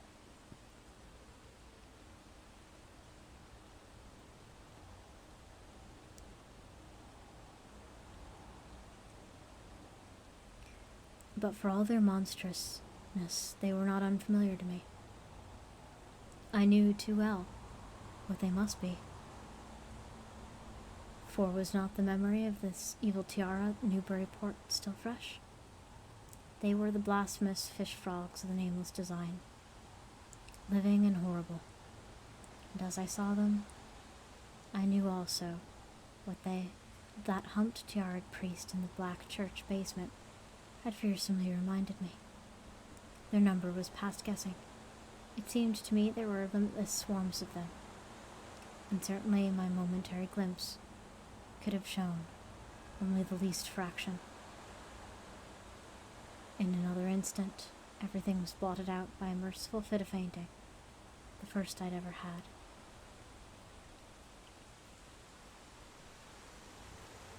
Okay, we're almost done. It was a gentle daylight rain that awakened me from my stupor in the brush-grown railway cut, and when I staggered out to the roadway ahead, I saw no trace of any prints in the fresh mud. The fishy odor, too, was gone. Innsmouth's ruined roofs and toppling steeples loomed up greyly toward the southeast, but not a living creature did I spy in all the desolate salt marshes around. My watch was still going, and told me the hour was past noon. The reality of what I had been through was highly uncertain in my mind, but I felt that something hideous lay in the background. I must get away from evil-shadowed Innsmouth, and accordingly I began to test my cramped, weary powers of locomotion, despite weakness, hunger, horror, and bewilderment. I found myself, after a time, able to walk, so started slowly along the muddy road to Rowley. Before evening, I was in the village, getting a meal and providing myself with presentable clothes. I caught the night train to Arkham. The next day, talked long and earnestly with government officials there, a process I later repeated in Boston. With the main result of these colloquies, the public is now familiar, and I wish, for normality's sake, there was nothing more to tell. Perhaps it's madness that is overtaking me. Yet perhaps a greater horror, a greater marvel is reaching out. As may well be imagined, I gave up most of the foreplanted features of the rest of my tour, the scenic, architectural, and antiquarian diversions of which I have counted so heavily.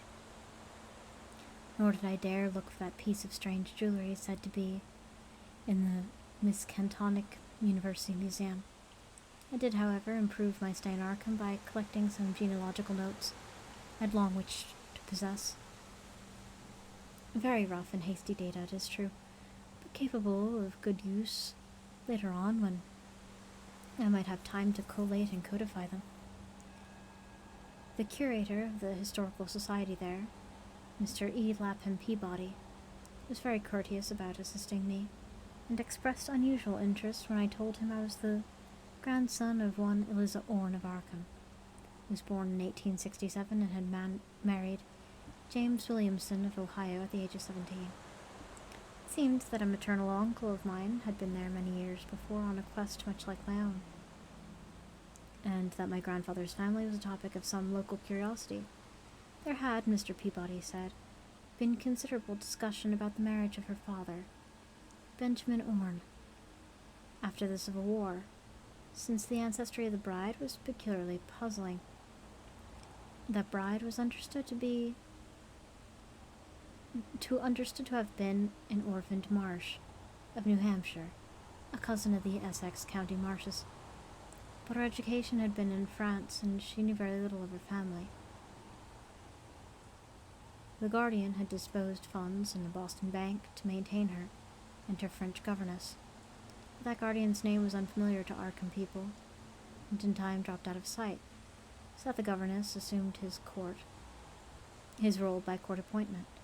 The Frenchwoman, now long dead, was very taciturn, and there were those who said she could have told more than she did. But the more baffling thing was the inability of anyone to place recorded parents of the young woman, Enoch and Lydia Marsh, among the known families of New Hampshire. Possibly, many suggested, she was the natural daughter of some March of prominence. She certainly had the true Marsh eyes. Most of the puzzling was done after her early death, which took place at the birth of my grandmother, only child. Having formed some disagreeable impressions connected to the name Marsh, I did not welcome the news that it belonged to my own ancestral tree, nor was I pleased by Mr. Peabody's suggestion that I had true Marsh eyes myself. However, I was grateful for the idea which I knew would prove valuable, and took copious notes and lists of book references regarding the well-documented Orne family. I went directly home to Toledo from Boston, and later spent a month at Maumee, recuperating from my ordeal. In September, I entered Oberlin for my final year, and from then till next June was busy with the studies of other wholesome activities, reminded of the bygone terror only occasional visits from government men in connection with my campaign, which pleas and evidence had started. Around the middle of July, just a year after the Innsmouth experience, I spent a week with my late mother's family in Cleveland, checking some of my new genealogical data with some various notes, traditions, and bits of heirloom material in existence there, and seeing what kind of connected chart I could construct. I did not exactly relish this task. The atmosphere of Williamson home had always depressed me. There was a strain of morbidity there, and my mother had never encouraged my visiting her parents as a child, although she always welcomed her father when he came to Toledo. My Arkham-born grandmother seemed strange and almost terrifying to me, and I do not think I grieved when she disappeared. I was 8 years old then. It was said that she had wandered off in grief after the suicide of my Uncle Douglas, her eldest son.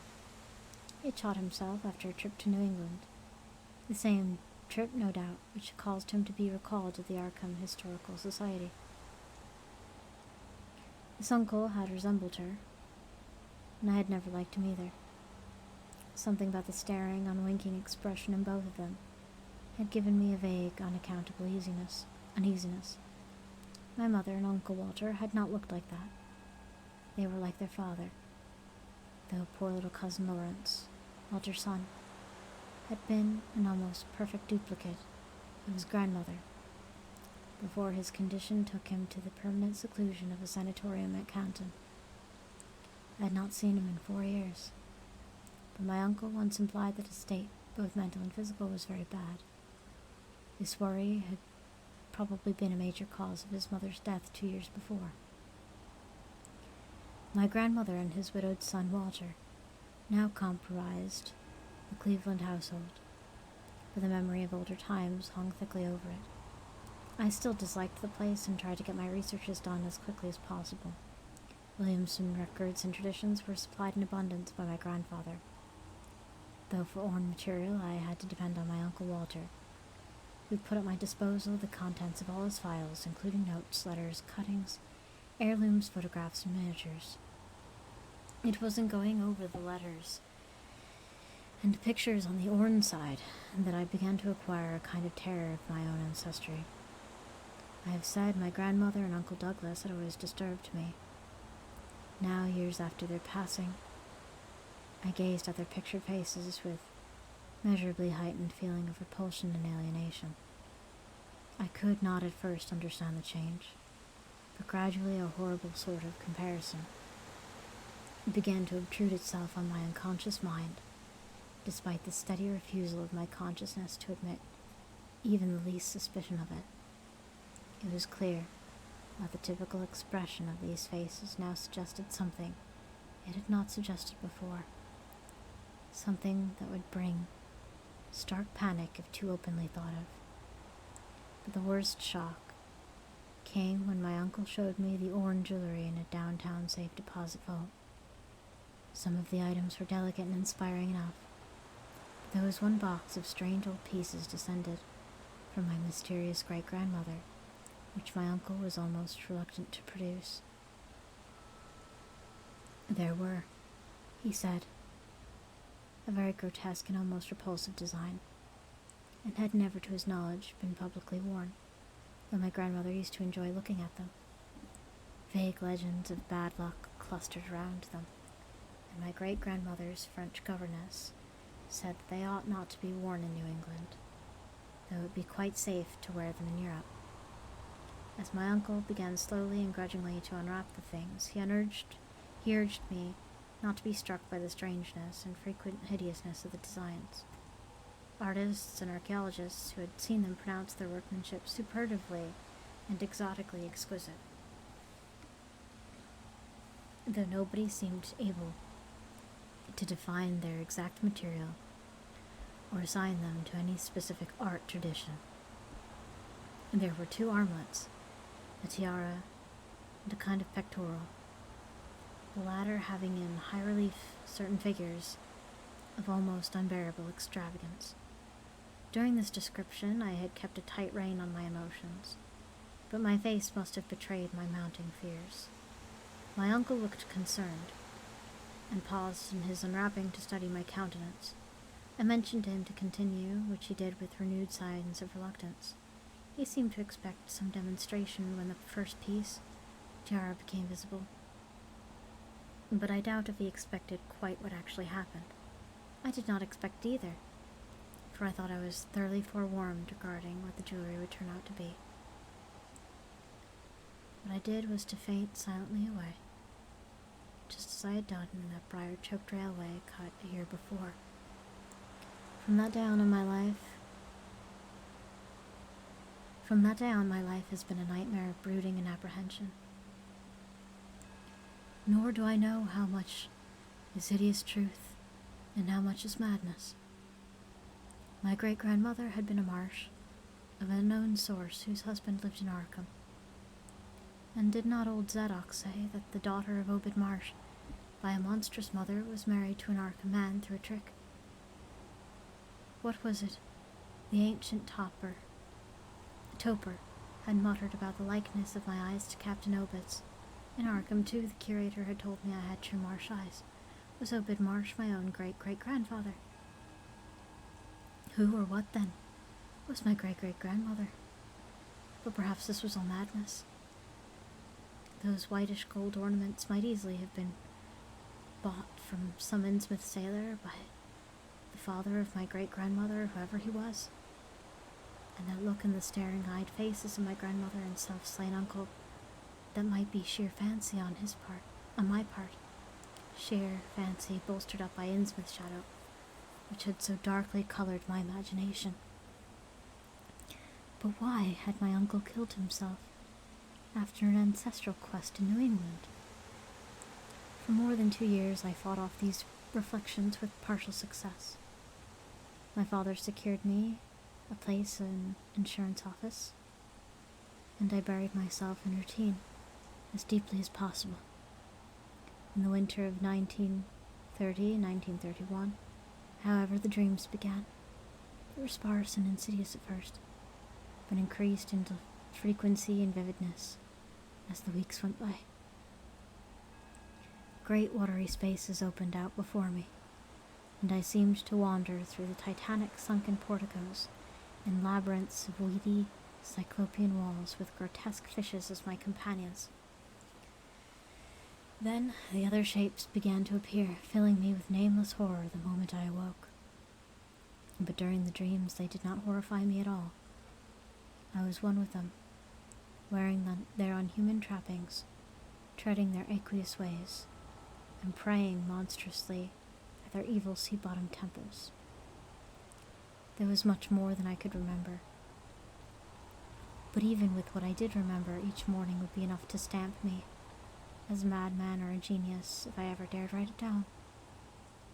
Some frightful influence, I felt, was seeking gradually to drag me out of the sane world of wholesome life into the unnameable abysses of blackness and alienage, and the process told heavily upon me. My health and my appearance grew steadily worse, till finally I was forced to give up my position and adopt the static, secluded life of an invalid. Some odd nervous affliction had me in its grasp, and I found myself at times unable to shut my eyes. It was then I began to study the mirror with mounting alarm. The slow ravages of disease are not pleasant to watch, but in my case there was something subtler and more puzzling in the background. My father seemed to notice it too, for he began to look at me curiously and almost affrightedly. What was taking place in me? Could it be I was coming to resemble my grandmother and Uncle Douglas? One night, I had a frightful dream in which I met my grandmother under the sea.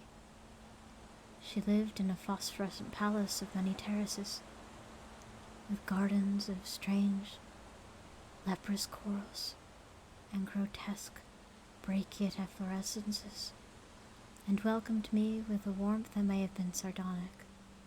She had changed, as those who take to the water change. And she told me she'd never died. Instead, she'd gone to a spot her dead son learned about, and had leaped to a realm whose wonders, destined for him as well, he had spurned with a smoking pistol. 'Twas to be my realm, too. I could not escape it. I would never die, but I would live with those who had lived since before man walked the earth. I met also that which had been her grandmother for 80,000 years. Pithiali lived in Yahalinthe, and thither she had gone back after Obed Marsh was dead. Yahanlithe was not destroyed when the upper men shot her. Wait. Yahanlithe was not destroyed when the upper earth men shot death into the sea. It was hurt, but not destroyed. The deep ones could never be destroyed. Even through the Paleogean magic, the forgotten old ones might sometimes check them.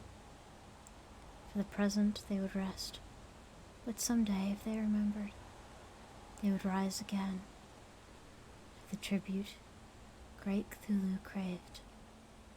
It would be a city greater than Innsmouth next time. They planned to spread. They had brought up that which would help them. But now they must wait once more. For bringing the upper earth's men its death, I must do penance. That would not be heavy. This was the dream I saw the Shoggoth for the first time, and the sight made me sit awake in a frenzy of screaming. That morning in the mirror definitely told me I had acquired the Innsmouth look. So far I have not shot myself as Uncle Douglas did. I bought an automatic and almost took the step, but certain dreams deterred me. The tense extremes of horror are lessening, and I feel queerly drawn toward the unknown sea depths instead of fearing them. I hear and do strange things in sleep, and awake with kind of an exaltation instead of terror. I do not believe I need to wait for the full change as most have waited. If I did, my father would probably shut me up in a sanatorium as my poor little cousins shut up. Stupendous and unheard of splendors await me below, and I shall seek them soon. Iarle, Cthulhu Ja. No, I shall not shoot myself. I cannot be made to shoot myself. I shall plan my cousin's escape from that Canton madhouse. Together we shall go to the marvel-shadowed Innsmouth. We shall swim out to that brooding reef in the sea, and dive down to the black abysses to the cyclopean and many-columned Yaha and Play. And in that lair of the deep ones, we shall dwell amidst wonder and glory forever.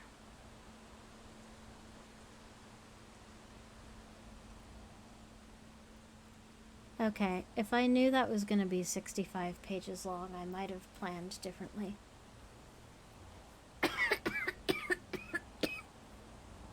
Oh.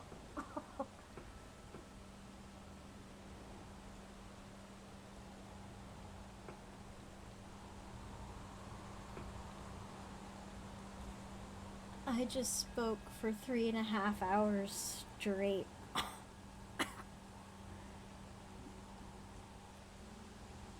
Holy gods.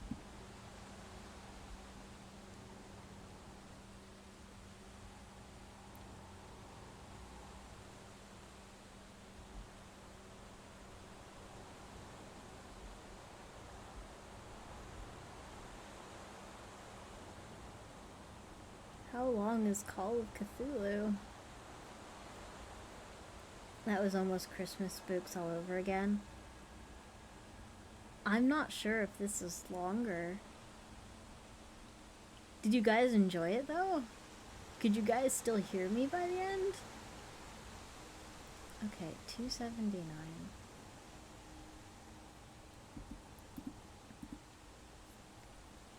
I'm doing the math to see how long Call of Cthulhu is.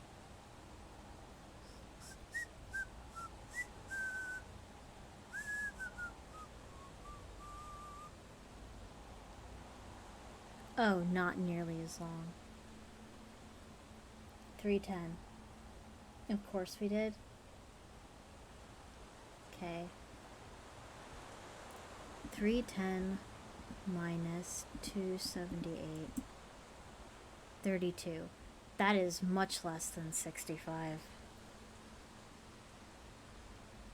That is... Okay. Would you guys want me to do Call of Cthulhu next?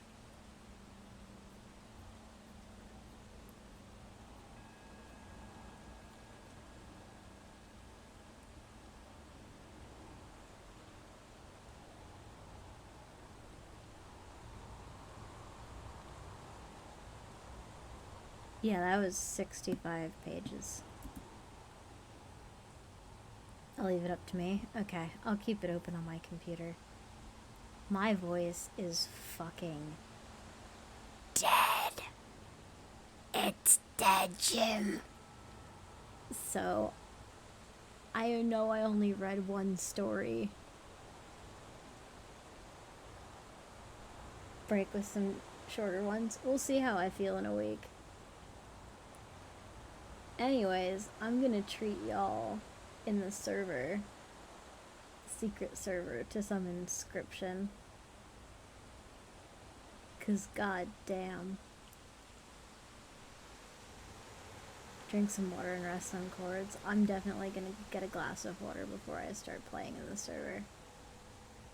I really hope I did the story justice. I really enjoyed it. I really should have done the math on how long it was first, though. 3.5 hours. My vocal cords just ran a marathon. Jesus.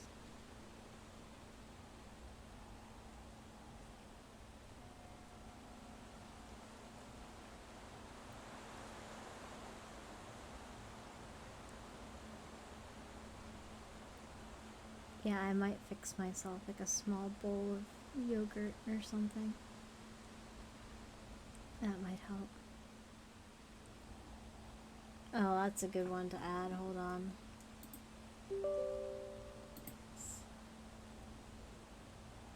They really did, though. I mean, you try talking for 3.5 hours straight without taking a breath. Well, I breathed, but...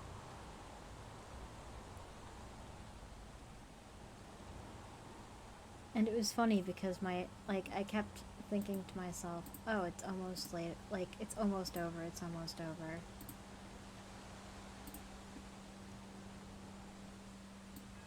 And it wasn't even close to almost over.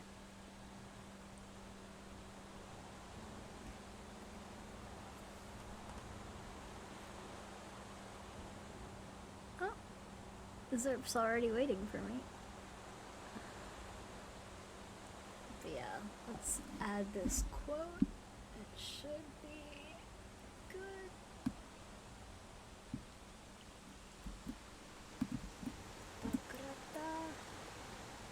Good shit. In the meantime, though. Oh, and a quick inscription update. I finally beat the Gek deck. Now I'm suffering through the water folk. More on that later. And if you aren't already following Auxie, you should do that. Heck yeah.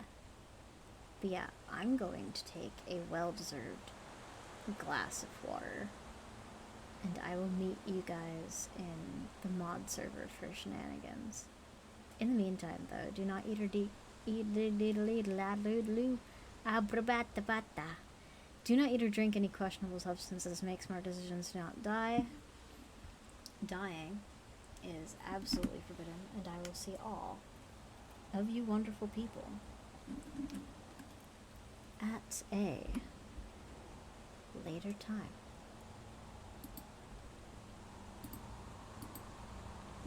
Take care, guys. Oh, that didn't work nearly the way I wanted it to.